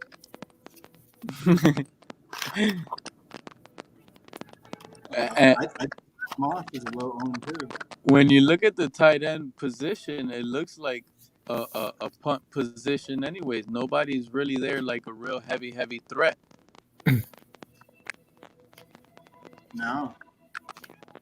That's why I love the Greg Olsen play. If you do get that touchdown and 10 points, it'd be amazing. That's a 4. Seattle has to spread it around. West Coast offense, they spread it around to everybody. Yeah. And Russell Wilson. He likes Jacob Hollister. Go to Hollister.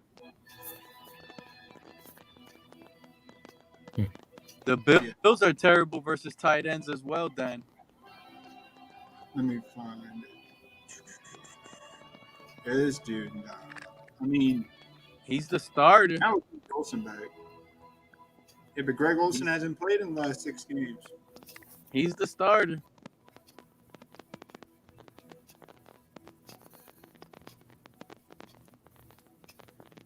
I don't know, man. I think they're gonna go with the old man limp. He's gonna come out there, man. I just think a little bit of everybody's gonna eat because they're gonna have to. Maybe like a David Moore is a sneaky play for Russell Wilson. Let's not forget, Russell Wilson is one of the best quarterbacks on this slate as well. Only because it's a tough matchup, don't think his sleepers won't come up big in a big environment. If we already know DK Metcalf might be shut down, we might look at David Moore, Tyler Lockett, Hollister might be needed, you know? More sneaky, yeah, I agree.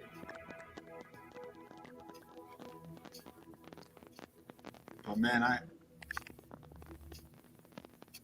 I don't even know if DK Metcalf has scored a touchdown on the Rams yet. DK Metcalf is going to be low owned, and he's still going to get all the targets. Yeah, he didn't score a touchdown on them yet this year. I don't even know if he did last year. He's a good gamble. Josh Reynolds' biggest games of the year against Seattle. Josh Reynolds. I like that guy. I know Josh Reynolds is a starter, bro. That guy starts. Yeah, he's pretty cheap.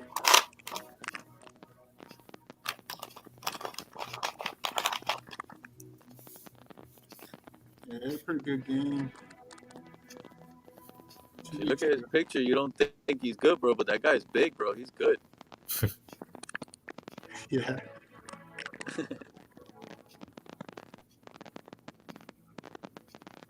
If Goff plays, bro, this guy's an amazing play, bro. Yeah, he's done good against him. That's a good. You think Metcalf is 34% on? I have no idea. I think Metcalf and Mop are going to be under 40. You think so? Yeah, I feel a lot of people are going to just see the matchup and just look at the past stats and just don't even bother. They're going to pick the higher scoring teams. That's why I'll probably pick Metcalf or lock in a couple. Just never know. Yeah. Russell's still gonna force those passes to Metcalf for sure. Oh yeah, he'll get. I'd be shocked if he doesn't get at least 10 targets. It's what he does with them. It's what counts, right? Yeah, he's gotta give him the opportunity. You can get 10 targets all you want, but if you only catch 3 of them because Jalen Ramsey was all over you, huh? I mean, they might put him in motion more, do it in around. You never know. Yeah, I think Seattle knows they don't win this game if they can't get him going. I mean, it's going to be a chess match game between those two teams. I mean,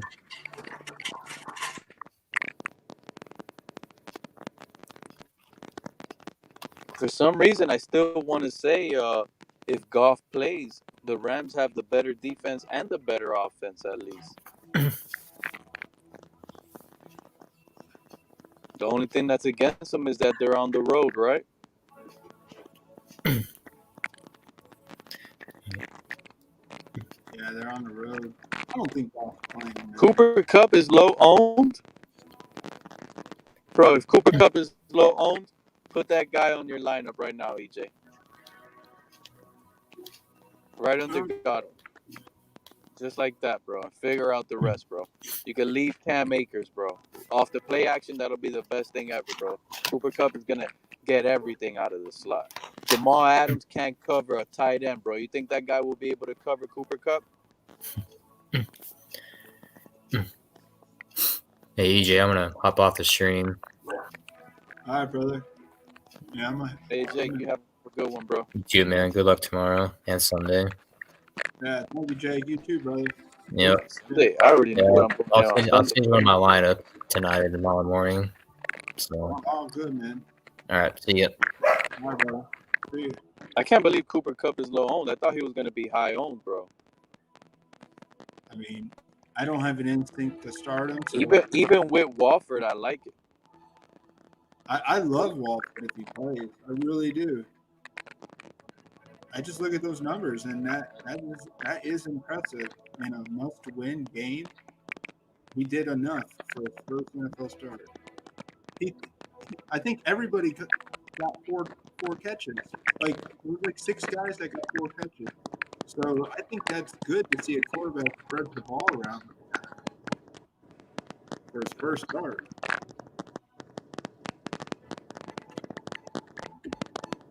Those are my 3 favorite receivers right there on the slate, bro. That's exactly how I like it. I would like it. Diggs, Godwin, and Kupp, bro.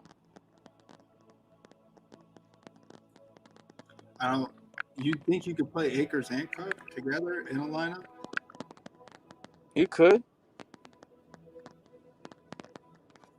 But hey, Dan, is Akers chalk? Is he like 40%? I don't think many are on him. No, I honestly don't know.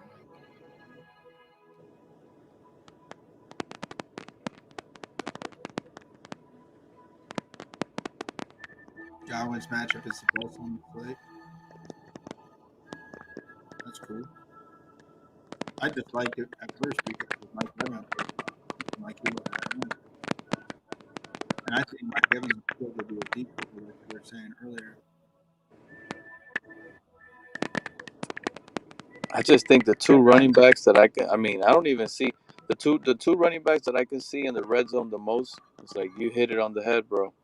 Ronald Jones and probably Zach Moss. I just don't see no other running back with that many red zone opportunities. Maybe they have better catching opportunities. Maybe they have more yard opportunities.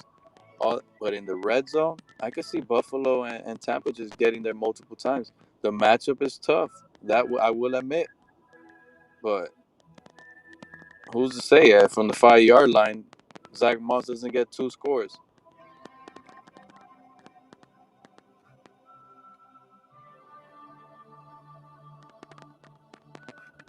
Yeah, I feel like either running back is it's like a coin flip, man. I know we want to say Zach Moss, but we like Singletary too. What I like about the Singletary is his outside run and his speed.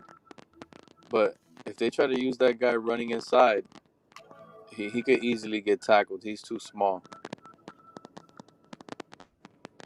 compared to a Zach Moss that would run it a lot tougher inside.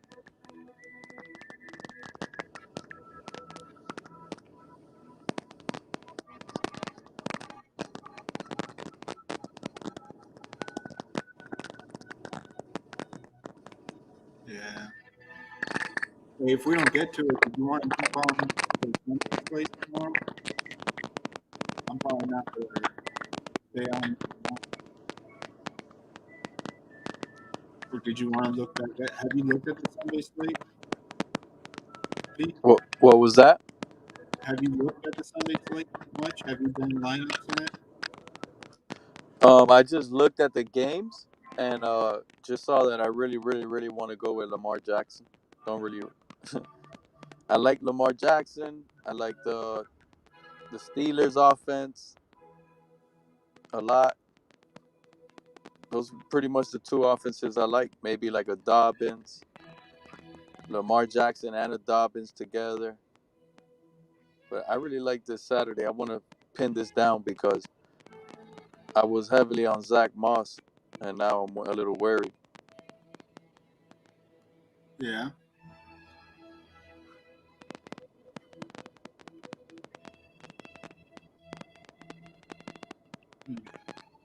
I was just thinking of plugging this lineup in just so I can look at the Sunday slate and move on.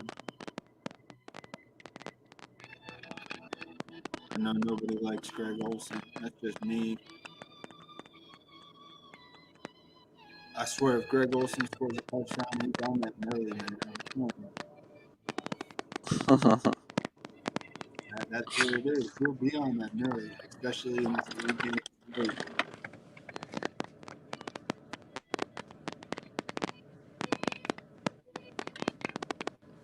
You know what? I'm doing it for me, doing it for the stream. I'm locking in Greg Olsen. You just want your lineup to say Greg Olsen. It can happen, bro. It'll give you every other stud on your lineup, right? Almost, yeah.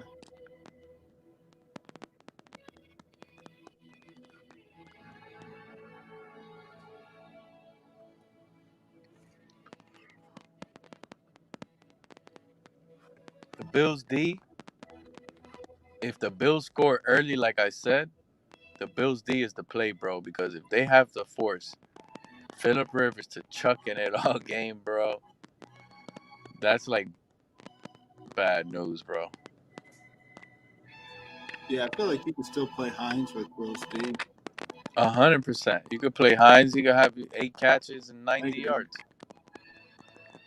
He said he sent an email. He's jumping on. No, he sent me an ownership percentages. I didn't ask him. He wanted to send them to me. Oh, He was tell him to jump on, bro. Yeah, Dan, if you want to jump on, you're more welcome. I mean, I know this may be your first time. I don't care who comes on. As long as you don't come on and you're like, man, your channel, you suck. Now they're, oh, crap. Just let's hear his thoughts with a yoga background mindset. Yeah, that's what we do here, man. At least I do it.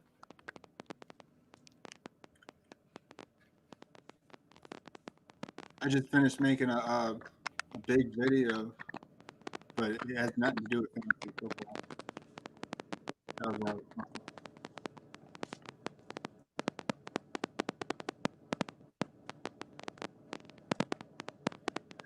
How much capital do you have left on the flex?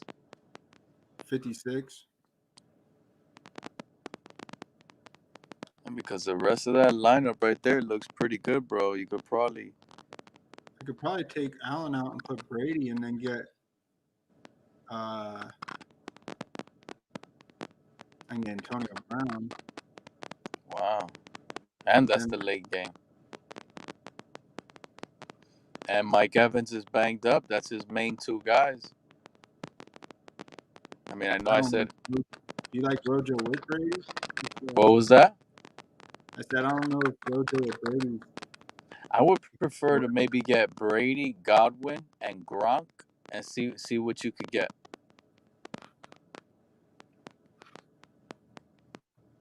Because you could still keep Ronald Jones there. He throws it to that guy, right?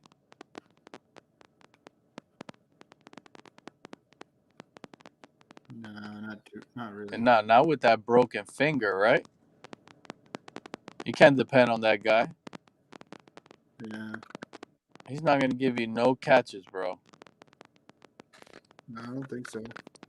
Not if you're rocking with Brady. I think Zach Moss did. Brady's going to throw it. Brady, that's exactly what's going to happen, bro. You got to get the pass catchers from Brady and Buffalo, and the runner or the pass catchers at running back from Indianapolis and Washington, bro. Nyheim Hines and McKissick are the play, bro. Those are the two, bro. Because Ronald Jones is probably going to give you 50 yards and no catches, and that's only 5 points. This guy will give you 5 catches. That's already 5 points with maybe 20 yards. That's better than nothing else. It's the way I'm looking at it. If Ronald Jones is not giving you any catches because his cast, the little cast he's wearing on those fingers, forget about it, bro. I'm with you. I like this lineup here. We got Cam Akers in the flex with 400 left over. Take out Cam Akers, put McKissick, and just flop it, bro. In case that Cam Akers play flops. Is Cam Akers high owned? I don't know. Jake said he was high owned, right? Yeah. No, I think he's gonna be high owned. Just the fact that I think he's low price. When I start thinking players are low price, like him and Cooper Kupp, I always think they're gonna be high owned. To me, those two guys are low priced. Maybe they're just priced because low price because of Wofford was gonna come in to start supposedly. The Rams are able to put up points if Jared Goff is really healthy and it's just a foo injury. You get what I'm saying? He already missed this little game. If he's already ready to go and he's ready to go, then he's ready to go. We just don't know if he's gonna be wearing no sort of cast on his thumb. We don't even know if this guy's gonna start tomorrow. What's the deal with that, bro? Oh, you know, coaches do that a lot. They want to hide it because they think that throws off the other team.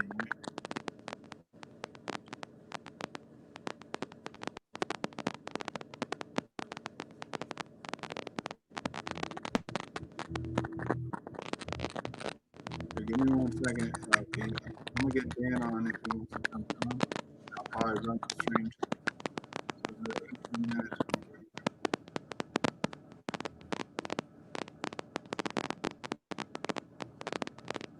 Yeah, bro. That's exactly what I would lock in right there. I'll put in Akers in the flex. That's what I'm saying. I got McKissick, and I can lock in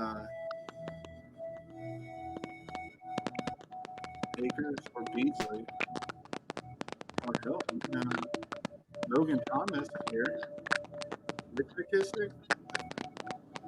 Instead of an Akers, maybe gamble on a Logan Thomas if that guy gets, or like Dan said a little while ago, another receiver that pops off on the opposite side of Tre'Davious White will possibly be Michael Pittman, bro, the rookie. If it's not those tight ends, it's going to have to be that rookie if those running backs aren't popping off. Yeah, he's going to have the easy matchup. I think he's going against Levi Wallace, right?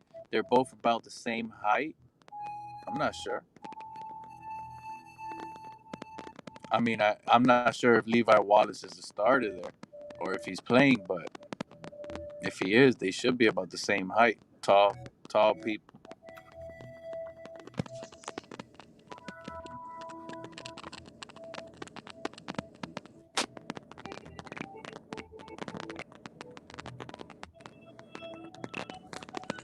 I sent it to you, Dan. If you want to jump on, you can say hello, introduce yourself, say what favorite team you like. I don't care. It's your show if you want to jump on as well. Hitman might hit 100 bonus for TV.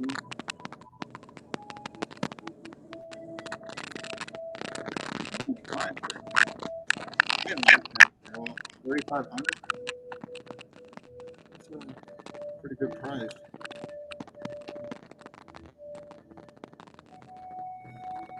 He only got 2 targets against garbage Jacksonville, bro. And that game was close, right? Yeah. Nobody's going to play that guy, bro. He could easily have the blow-up game because Tre'Davious White, I'm telling you, is going to shut down a T.Y. Hilton, bro. T.Y. is too old, bro. He's not fast anymore. If Tre'Davious White shadows T.Y., this guy's out the game.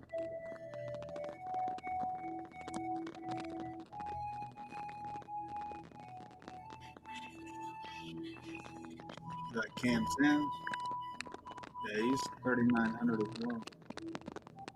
I like the Michael Pittman play. He said that's why he likes Cam. That's why I like Josh Reynolds because it's tall ass. But I didn't even. I thought Cam Sims was like 6'2". He doesn't look like he's 6'5". Yeah. He doesn't even look big at all. Oh, no. What am I? Steven Sims is the little small guy. Cam Sims is the big one on the outside. Yeah, you're right.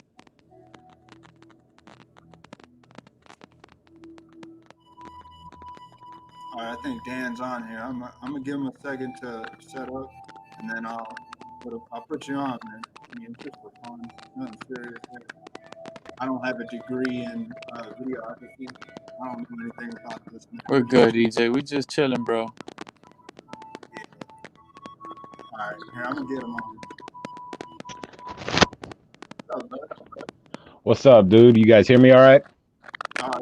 You great, man. Hey, thanks for supporting and hanging out. What's that? You cut out a little bit there.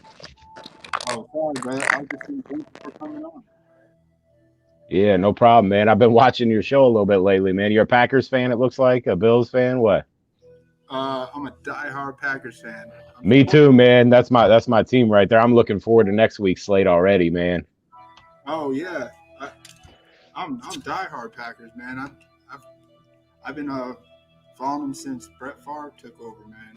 Yeah, I've been a Packers fan since I won a bet when I was like 8 years old against my mom's boyfriend, back against like Chris Chandler and all that back in the day. But yeah, man, I sent you those ownership projections. If you don't have a way to get a hold of those, man, those are great to focus on. Like with these tournaments, if you can keep your combined ownership under 130%, like you will single yourself out from so many people. So put up that ownership percentage on the screen if you can, EJ, and let's see what's popping on that. Like I use if you guys haven't used it, man, I use Roto Grinders. It's like $20 a month, but man, their projections are pretty on point. Like percentage wise for ownership, they're always within about 3 or 4% of the slate. Like right now, I mean, a great play if he plays Mike Evans. I mean, Mike Evans is like 15% ownership right now if he plays. Yeah, 14.8%, you know. But you can pivot right to Antonio Brown if he's out for $400 cheaper, and you're still going to get a lower owned wide receiver. I mean, it's so hard to get away from Diggs on this slate. It really is. But, you know, Indy really has the tools. They play a lot of zone defense, and Josh Allen is terrible against the coverage that Indy plays. Like, he's shown it in his career, even this year. His down games have been against Indy's coverage. So I'm sneaking a lot more John Brown in than I actually am on Diggs just for the savings, because John Brown can still hit 4, maybe 5 times value relatively easy. I hear you, man. Wow, you really know yourself, brother. I appreciate that. Yeah, man, I took last week, they had the $5 tournament. I took second place on one tournament. It was only like 2,300 people, man, but I won $600. It was kind of nice. Oh, that's good stuff, bro. It was what was it? The $5 entry for, I think it was last weekend, or it was just a 2-game slate, man. But that's the highest finish I've had. I had the best ball, man. I came so close in best ball. I had 100 entries. I spent $2,000 on that on the $20 entry one, and I had one make it all the way to round 3, man. And literally I had Diggs, Beasley, and Josh Allen, and that was the week that Darren Waller hit that 40 points. But nobody in my contest, the 12 people, not one of them had Waller, and I had Diggs, I had Josh Allen and Cole Beasley to start it off, and my other receiver hit too. It was DJ Moore. I wound up having Tyreek Hill in my flex that week with like 15 points because that was the week where he kept getting like massaged on the side and sitting on the heating pad. Yeah. But literally, man, first place was like 208. I finished with like 194. And what killed me is I had Gesicki, and that was the week Gesicki got hurt the week after, so Gesicki didn't play. And I had to have Evan Ingram hit 24 points, and he hit like 7 points otherwise. But I would have won if Ingram would have teed off a little bit. It's kind of hard to see that page. Yeah, dude, I work from home, guys, so I'm upset. I watch streams all day long. I study fantasy football, and there's so many ways like you wouldn't think to separate yourself from other people in these tournaments. One thing I'll do is do you guys play on FanDuel or just DraftKings? I play both.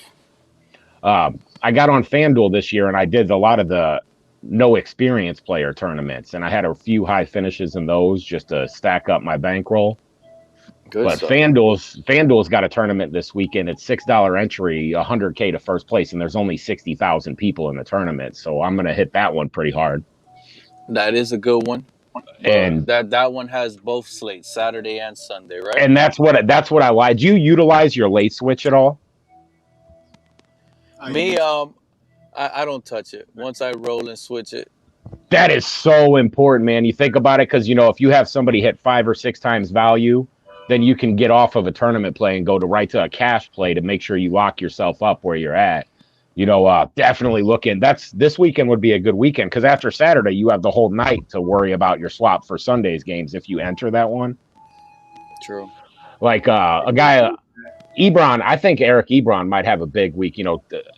Cleveland's terrible against tight ends. There's no other way to say it. Cleveland's just atrocious against tight ends. The way I play is I just put in as many lineups I can on the biggest GPPs. So I only want to play the big tournaments. I don't play the single entries, just maybe one here and there, but I stack my money in as many GPPs as I can. I want to go with 4, maybe 5 for the Saturday $25 entry. Yeah. Okay. So you're doing the big tournament entry. You're doing the $1 million to first. Yeah, that's. If you don't mind me asking, that kind of tournament, man, you have to keep your ownership around 100% if you're going to win it. What kind of stack are you doing? A stack and a run back with it? Right now, that's what we were going over. These are some of our favorite plays right here. Is McKissick, Hines. I really like a lot of the Bills and Tampa offensive players. I like the Hines play a lot. I do. I mean, Taylor's going to get his. He's going to catch a couple passes too. But. This Saturday slate, it's so tricky when I was going through it, man. Like my favorite play, and I think my favorite play of tomorrow is probably going to be Cam Sims, just because of the height advantage. Tampa Bay's weakness is against wide receivers. Well. Not Steve Sims. I mixed them up too. I don't know how, because one of them looks like he, ate the other one, but either way. He's coming in. I mean, he's coming in at 1% owned on FanDuel for 4,900. And if you go with the matchup, I heard you guys talk. I don't believe in Greg Olsen. I don't think Greg Olsen's going to see the targets tomorrow. I don't think he's going to see the routes. I mean, I try to tell. I'm with you. I don't mind. The thing is, it's with Hollister, man. He was a practice squad guy last year, and he came off the practice squad, and they got rid of Logan Wilson. They brought him back. I don't know why they brought Logan Wilson. And Luke Wilson. He went. What did he go to Baltimore for a week or two? I think so. Which sucks because that would have been a sneaky play. The Titans. And here's my Sunday piece of advice. If you want 20 points from a receiver that you wouldn't think is going to get it, it's going to be either Miles Boykin or Willie Snead. Is Willie Snead paying? It looks like he might, but Tennessee's atrocious against wide receivers. But if you actually dig deep into their numbers, they're atrocious to the number 2 wide receiver. Just like and the it's Eagles. consistent. It's consistent. Yeah. Well, I don't know, but the Eagles, it's funny you say that because I don't get it. Everybody just tore up Darius Slay this year. It didn't matter what receiver was against him. That happened. That was a 2-week stretch. That was like a 2-3 week stretch. Yeah, I guess it was just I like the Eagles, man. I do. I like the Eagles a lot, man. Miles Sanders, that kid's fun to watch. And that's what I'm trying to debate here, man, is which one of these low-owned, low-priced running backs I like for the Saturday slate. Are those your lineups right there? Yeah. What is that just for Saturday? Or no, that's for the whole weekend. That's the Sunday one. The Sunday? Oh, he switched back to the Saturday now. Sunday's got some sneaky plays too. I mean, I think if you can lock, anybody on Sunday, I like Michael Thomas at that price especially. I mean, he's just too cheap. Of course. He's officially back, right? Yeah, he's going to play. But, the bring back on that, I mean, you can find yourself doing a Mitch Trubisky stack knowing he might get 40, 50 rushing yards. I mean, Nick Foles put up 20 points against the Saints defense when Foles played him as a Bear earlier this year, If you can get Michael Thomas. Just put it on him? Jalen Hurts, that kid's going to be good, man. But I like the concept for Sunday. Michael Thomas and Allen Robinson, I'm going to stack them, in a lot of my lineups for Sunday. Because you're talking about... What's the owner percentage on Allen Robinson? Nobody's scared of Marshawn Lattimore? Robinson's about 15% last I saw for the mixed slate between Saturday and Sunday. But you think about it, Thomas is high. Thomas is 35%, but, he's $6,400. I mean, that dude is going to... He catches 8... he has 8 catches for 80 yards in his sleep, so he's got you 16 or 18 points for 6,400 already. If he gets the touchdown, you're getting 4 times value. But that's the chalk I want to be. This Bears defense, especially, Kamara coming off the COVID, the 6 touchdown game. Those sexy Christmas shoes. Yeah, man, Kamara. I like Kamara, man. I like his ownership's creeping up pretty high this week. Henry's ownership's actually a lot lower than I thought, but I don't like Derrick Henry on FanDuel. That's for sure, because he just FanDuel, FanDuel, I guess you can you have a chance at winning a tournament if you 3 times salary. DraftKings, you got to focus on 4 times the salary average to hit 200. But on FanDuel, Derrick Henry, 10 grand for him. I mean, 30 points. He's got to hit, 150 yards and 2 touchdowns just to pay off. I can see him failing on that real easily. So some of these sneaky or cheaper running back, Cam Akers, he's going to be owned a lot, but are they going to give Malcolm Brown the ball? Yeah, let's go. You really think the Rams aren't going to give Akers 20, 25 touches? Let's go back to the Saturday slate. He's back on the Saturday slate. All right, let's see what we got here. Corey Davis on DraftKings. I love that play, too. I don't like him so much on FanDuel. But Corey Davis. We're flopping. Yeah, that's my fault. I just got random ones up. Okay. Saturday again? Let's see. Yeah, because he brought up Cam Akers, and then Cam Akers on the Saturday. For the money, I like the play, man. I mean, if he gets 30... On the Saturday slate, Cam Akers is one of the highest owned players for sure, just because of his price. Yeah, I'll tell you what. I got it right here in front of me. Cam Akers. If you go through the whole ownership, the highest owned players, if you just sort it by flex, let's see. You got Taylor, Diggs, and Akers are 1, 2. I don't know why Chris Carson's up there. They got Chris Carson at 41% owned. That's a smash spot. So many people are going to have Carson that if you don't have Chris Carson, you have the ability to leverage yourself. So, because Hines can outscore Carson, and I think he can do it. I think he can do it relatively easily. I think McKissick can outscore Carson. True. And McKissick's a sneaky play because you won't see me with probably not one lineup with Logan Thomas this weekend. Oh man, I must agree with you. I mean, 36%. Rob Gronkowski, 14%. It's his first playoff game back. He's going to get a touchdown. He's only at 14%.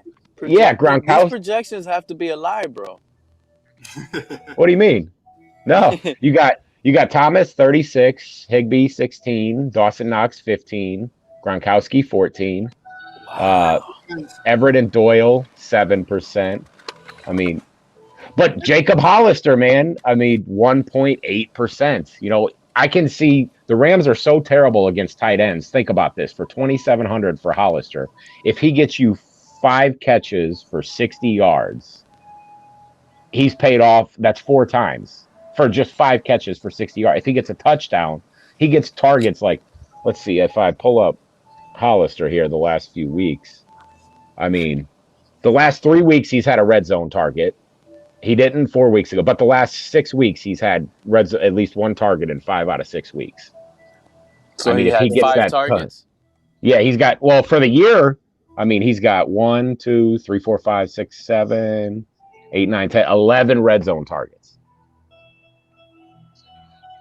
Maybe it's 10. It's 10 or 11. But you look at Greg Olsen, the games he did play. Olsen's got 8 on the year.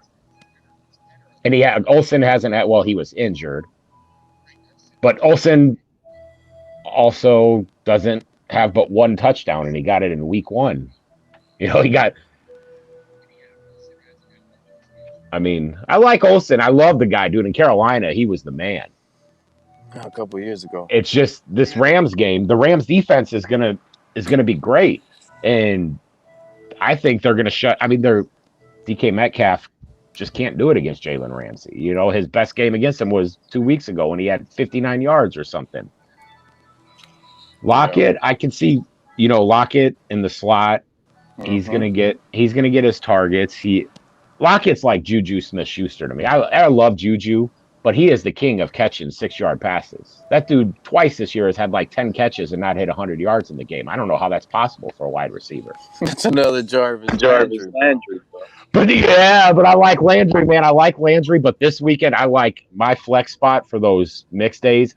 Rashad Higgins, man. The Steelers are terrible against the long ball. That's the Steelers' defensive flaw, is the long ball. And Rashad Higgins is like coming in at 1% owned. 5% is the highest I've seen him on any slate. And for 5,500, or I think on DraftKings, what is Rashad Higgins? He's like 4,100.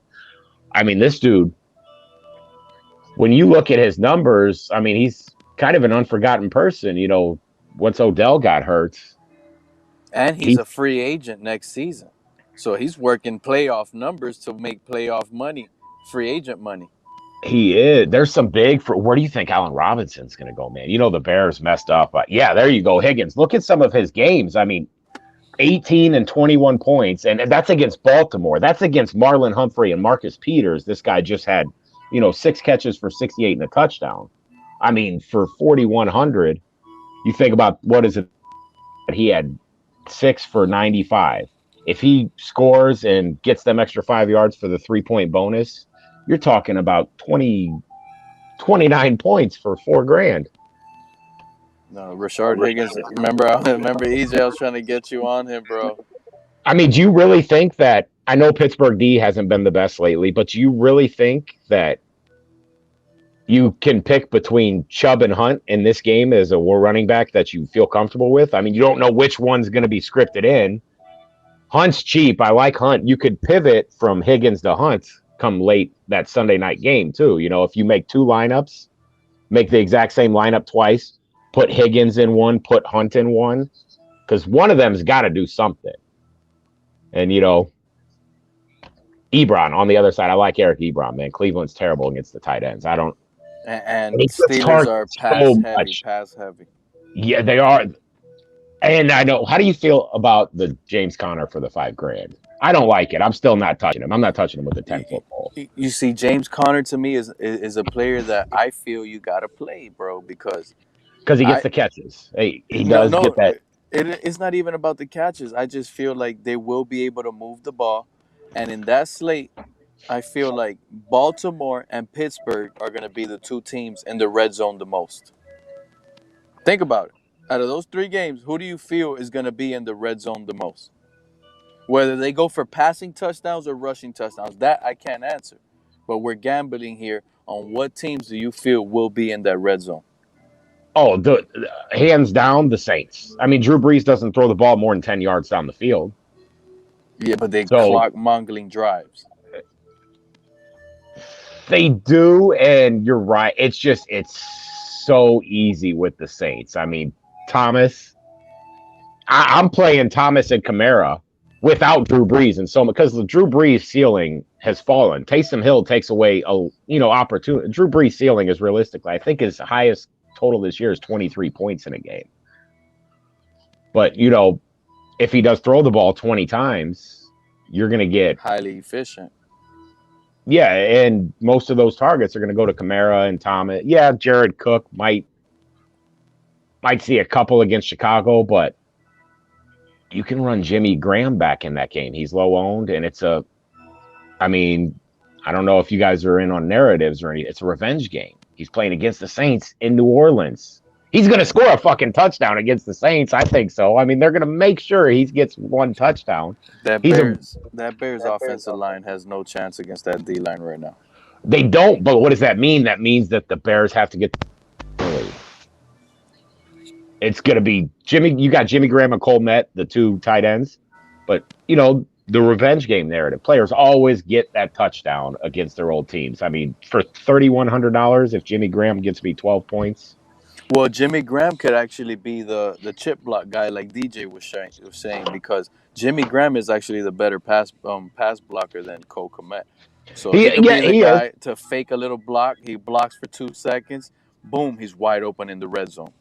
Oh, hands down, and I think that will happen. I think I was a little bit wrong on his price. He's $3,300. I still like the play because, 2 weeks ago Jimmy Graham had 4 for 69 and 2 touchdowns.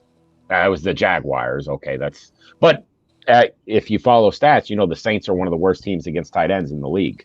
Yeah, and they're always getting passed on because they stop the run and they play from ahead a lot. And I do like Cole Kmet, but Jimmy Graham's got 4 red zone targets in the last 4 games. He had 1 last week, 2 the week before, none, 1, 2, 2, 1, 1, 1, 1, 1. Jimmy Graham's got 7, 8, 9, 10, 11, 12, 13, 14, 15, 16, 17, 19 red zone targets this year. You believe that? Jimmy Graham. This guy, and he's done it, man. He's got 8 touchdowns. Look at that guy. He's so serious. Hey, money, man. I am all about money, man. Like I want to take down one of these tournaments, dude. I love you, fucking Dan, bro. I really do, bro. I like that energy, bro. Like Jake said. Dan, I got one thing to say though, man. What's up? You really made this up, but you left out one thing. You forgot about the revenge game. Jimmy Graham bad against the Packers. Do what? I was just making a joke. Jimmy Graham pooped the bed, man, against the Packers. He didn't do anything. That was your most recent revenge game. Yeah, in the Packers, Jimmy Graham's. I wish we would have kept Jared Cook when we had him. Dude, I wish we would have kept Jared Cook when we had him. I thought he was great. But yeah, of course. And this guy came out of no. If I could have had that guy on one of my best ball teams, because I got screwed. I had 100 lineups this year, and I actually had 11 of them win the first round and make it to week 2 or round 2. So that was kind of about how I was. But if I would have, I think any Robert time. Like I had tight end kind of killed me this year because it'll back to back real quick if I had a late pick and just guaranteed my the Kittle injury. Didn't great all year, but that cost me a wide receiver.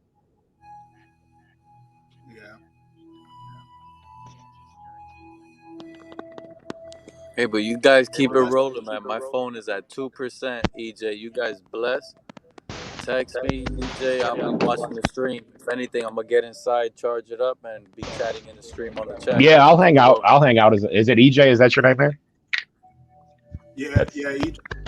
Yeah, I'm about to get a. Nice meeting you, Dan. Talk to you later. Good luck. Good tomorrow, in. Yeah, Dan, I'll talk with you for a couple more minutes, but I'm probably gonna hit the rack. I work early in the morning with my personal. Yeah, you're good, man. Just whenever. Like I said, this is literally what I do when I'm not working, man. I study this. Have you ever looked into this roto grinder stuff? Briefly, but I never paid a subscription or anything. I saw some basic stuff. Yeah, it's different. But it has made me cash more frequently, man. I'll tell you that. Yeah. I'll send you every week. I'll send you the projections like Friday night or something, so that way you have the percentage. Well, I appreciate that, man. I know you don't know much about me since you've been just recently following the stream, but I'm not a pure DFS guy. I do this for fun. It's my gambling itch. It's I used to do the casino, and then I found this, man. Well, by career, I'm a poker dealer. That's what I heard that on your stream the other night. Like you were talking about how people can come in, and as long as they have a big bankroll, I mean, they can basically run the games, you know? Yeah. They can, because we're not a casino, we're a poker room. So it's just different. It's different. Yeah, and I got a casino a mile. I'm from St. Louis, so you're from Florida, I think it had said, but I'm a Midwest guy, and we got casinos on every corner out here, man.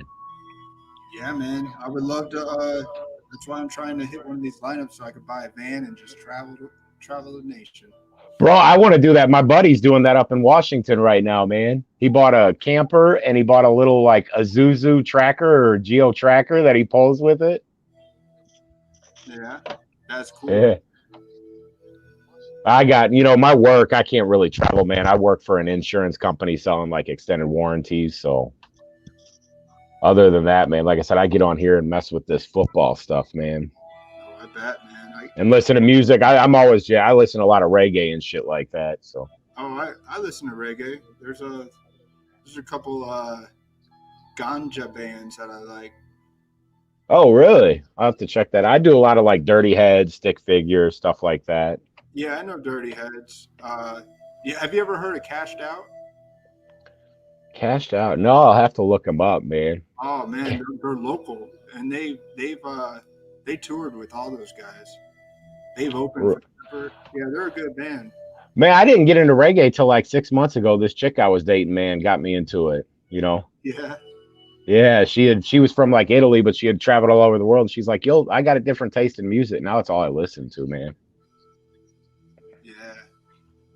Well, that's cool, man. We appreciate having you on. I don't mind how long you want to talk. And no, as soon as you get off, man, I'm going to get back to making my line. I mean, if you have any questions about anything or, some of your plays you have questions about, man, I know my stuff for the most part.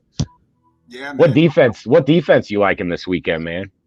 Oh, I was trying to run a Bucks stack and just run Bucks all over the football team. But I like that. I mean, it's Alex Smith. You got a game manager against a top Jones. That's what's scary about Jones is playing him as the Washington football team does have a good defense, but I have to think that even if they do get a lead in this game, they're going to hand the ball off to Ronald Jones. The only guys I'm considering running back are pretty much McKissick or Cam Sims, just because they're cheap options. Terry McLaurin, he's low owned. I think I saw he was one of the lower owned high price guys. But that Cam Sims, man, that height advantage he's got. And if you watch any of the Washington games, they throw him a 50-yard touchdown pass every week. He just drops it. All he's got to do is catch it, and he's got, 10 more points than he averages. Really? Yeah, the Bucks are the team he's going to catch it against. The Bucks cornerbacks are they're subpar. I mean, their linebackers, their line is good, but the Bucks are weak in the secondary. The Steelers are weak in the secondary. That's why I like a Ravens receiver.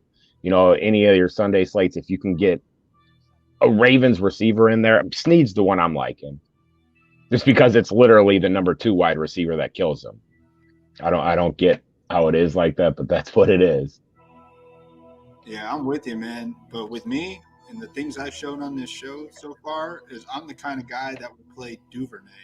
And that's, I know it makes no sense, but that's. Yeah.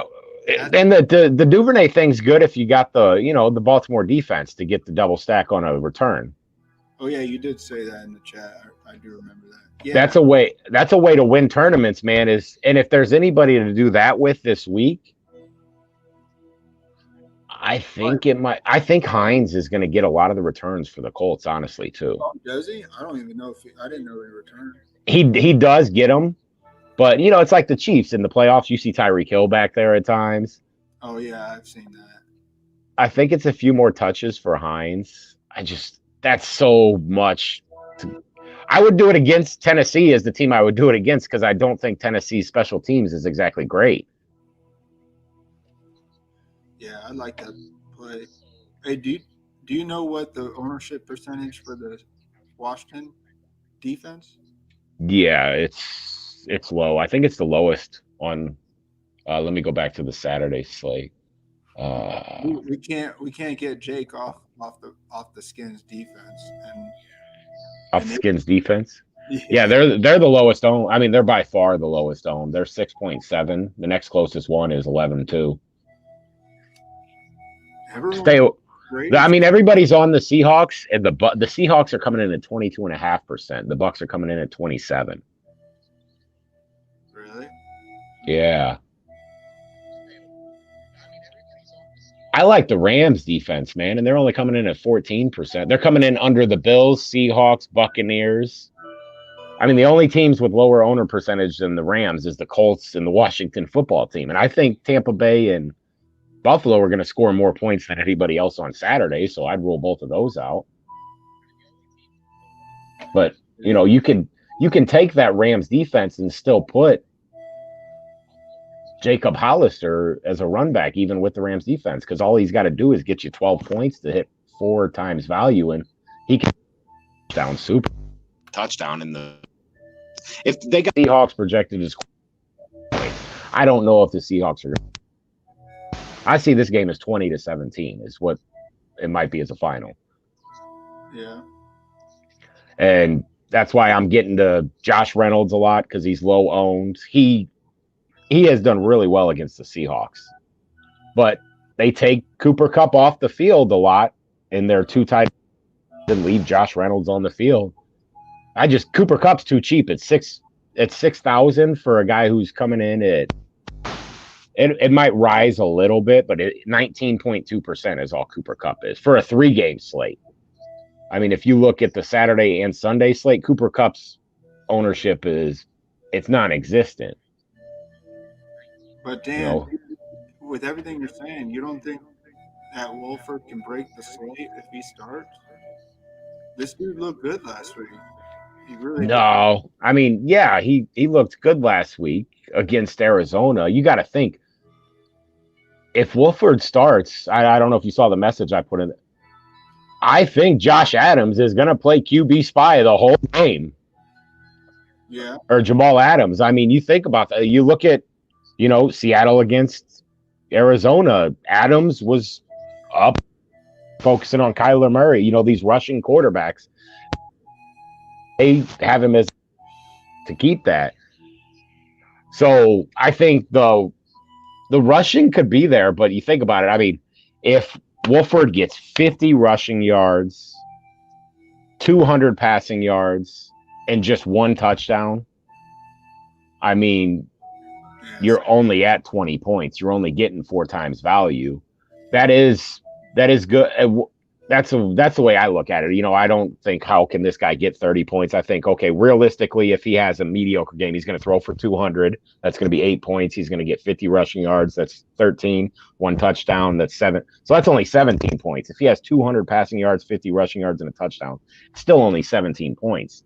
I mean, then you're screwed. You are absolutely screwed if Russell Wilson throws for 303 touchdowns, because then he's at 24, 25, 26, 27, not even counting rushing yards, That's so much to make up for it in their position. When you look at Wolford, and They don't even have Wolford here on the Roto Grinders. They updated it at 7:05, and they don't even have Wolford, so they're expecting Goff to play. Because that's what's cool about Roto Grinders is if a player's not projected to play, or the projections will update randomly. Like, if Mike Evans comes in tomorrow, his projection to go from 10 point whatever, probably up to about 16 or 17.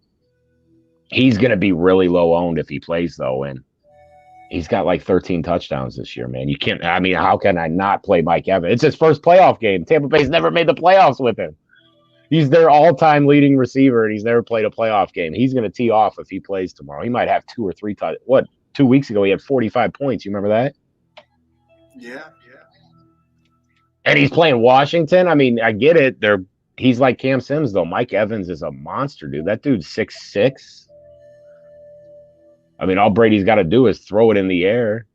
It's just hard with Antonio Brown looking as good as he has the last few weeks, man. I mean, he looks like the best receiver in the NFL again. He has looked good.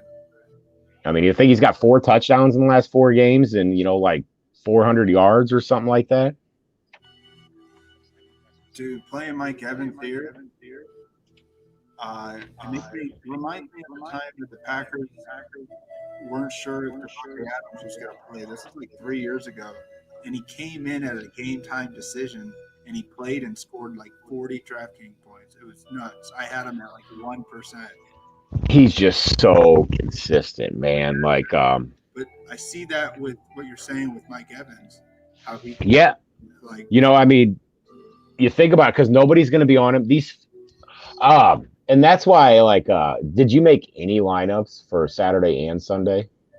Yeah, but they're people don't late swap, man. Utilize that, you will win. That's how I took second place in that tournament, man. I was at like 300th place with still 3 players left to go. And because I had low guys hit, like if I can remember, I wish I can remember who was in my lineup, but I got to pivot. Was this week 16 or 17? Let me look at my history on DraftKings here real quick and see.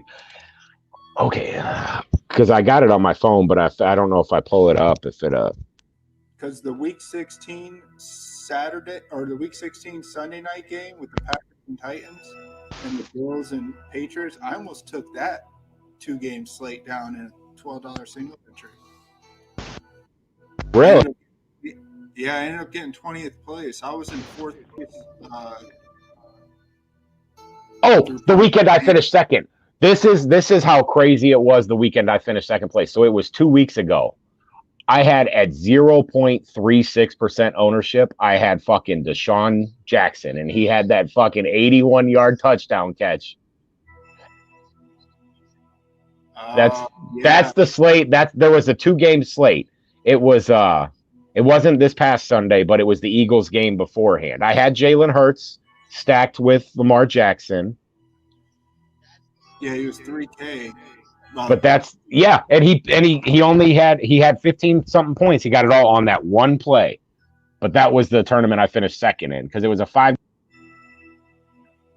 Nice. That's good to hear, man. If I think you broke up, I can't hear you anymore. Maybe it's on my end. Let me see. It looks like we're running smooth. But if somehow you disconnect from me, all good. Yeah, I don't have you on anymore. You're frozen. Maybe I'm frozen. I'm not sure. Am I frozen?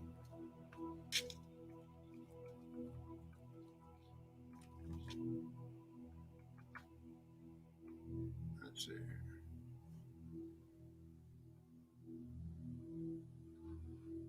Oh, all good, Dan.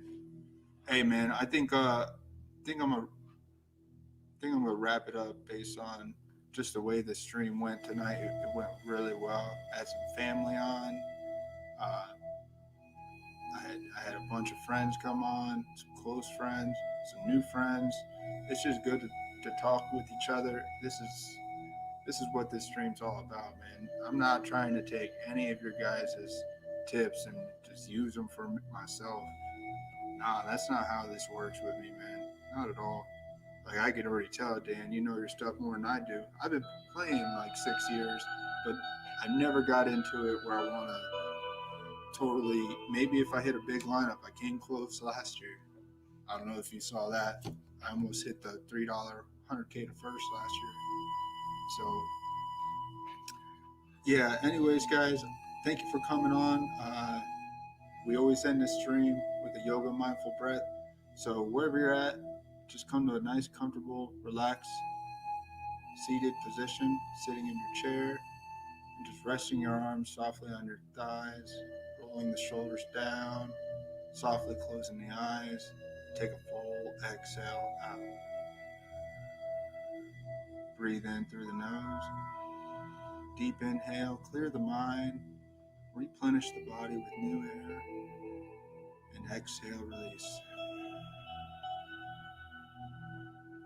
Inhale, breathe in. I'm breathing in Josh Allen and the Bills tomorrow. I'm loving you guys. I'm really hoping you guys do it. And I'm breathing out. I can't do it. I'm breathing out the Washington football team. I just can't do it. Maybe the defense, Jake. Let's breathe in one more time. Deep inhale.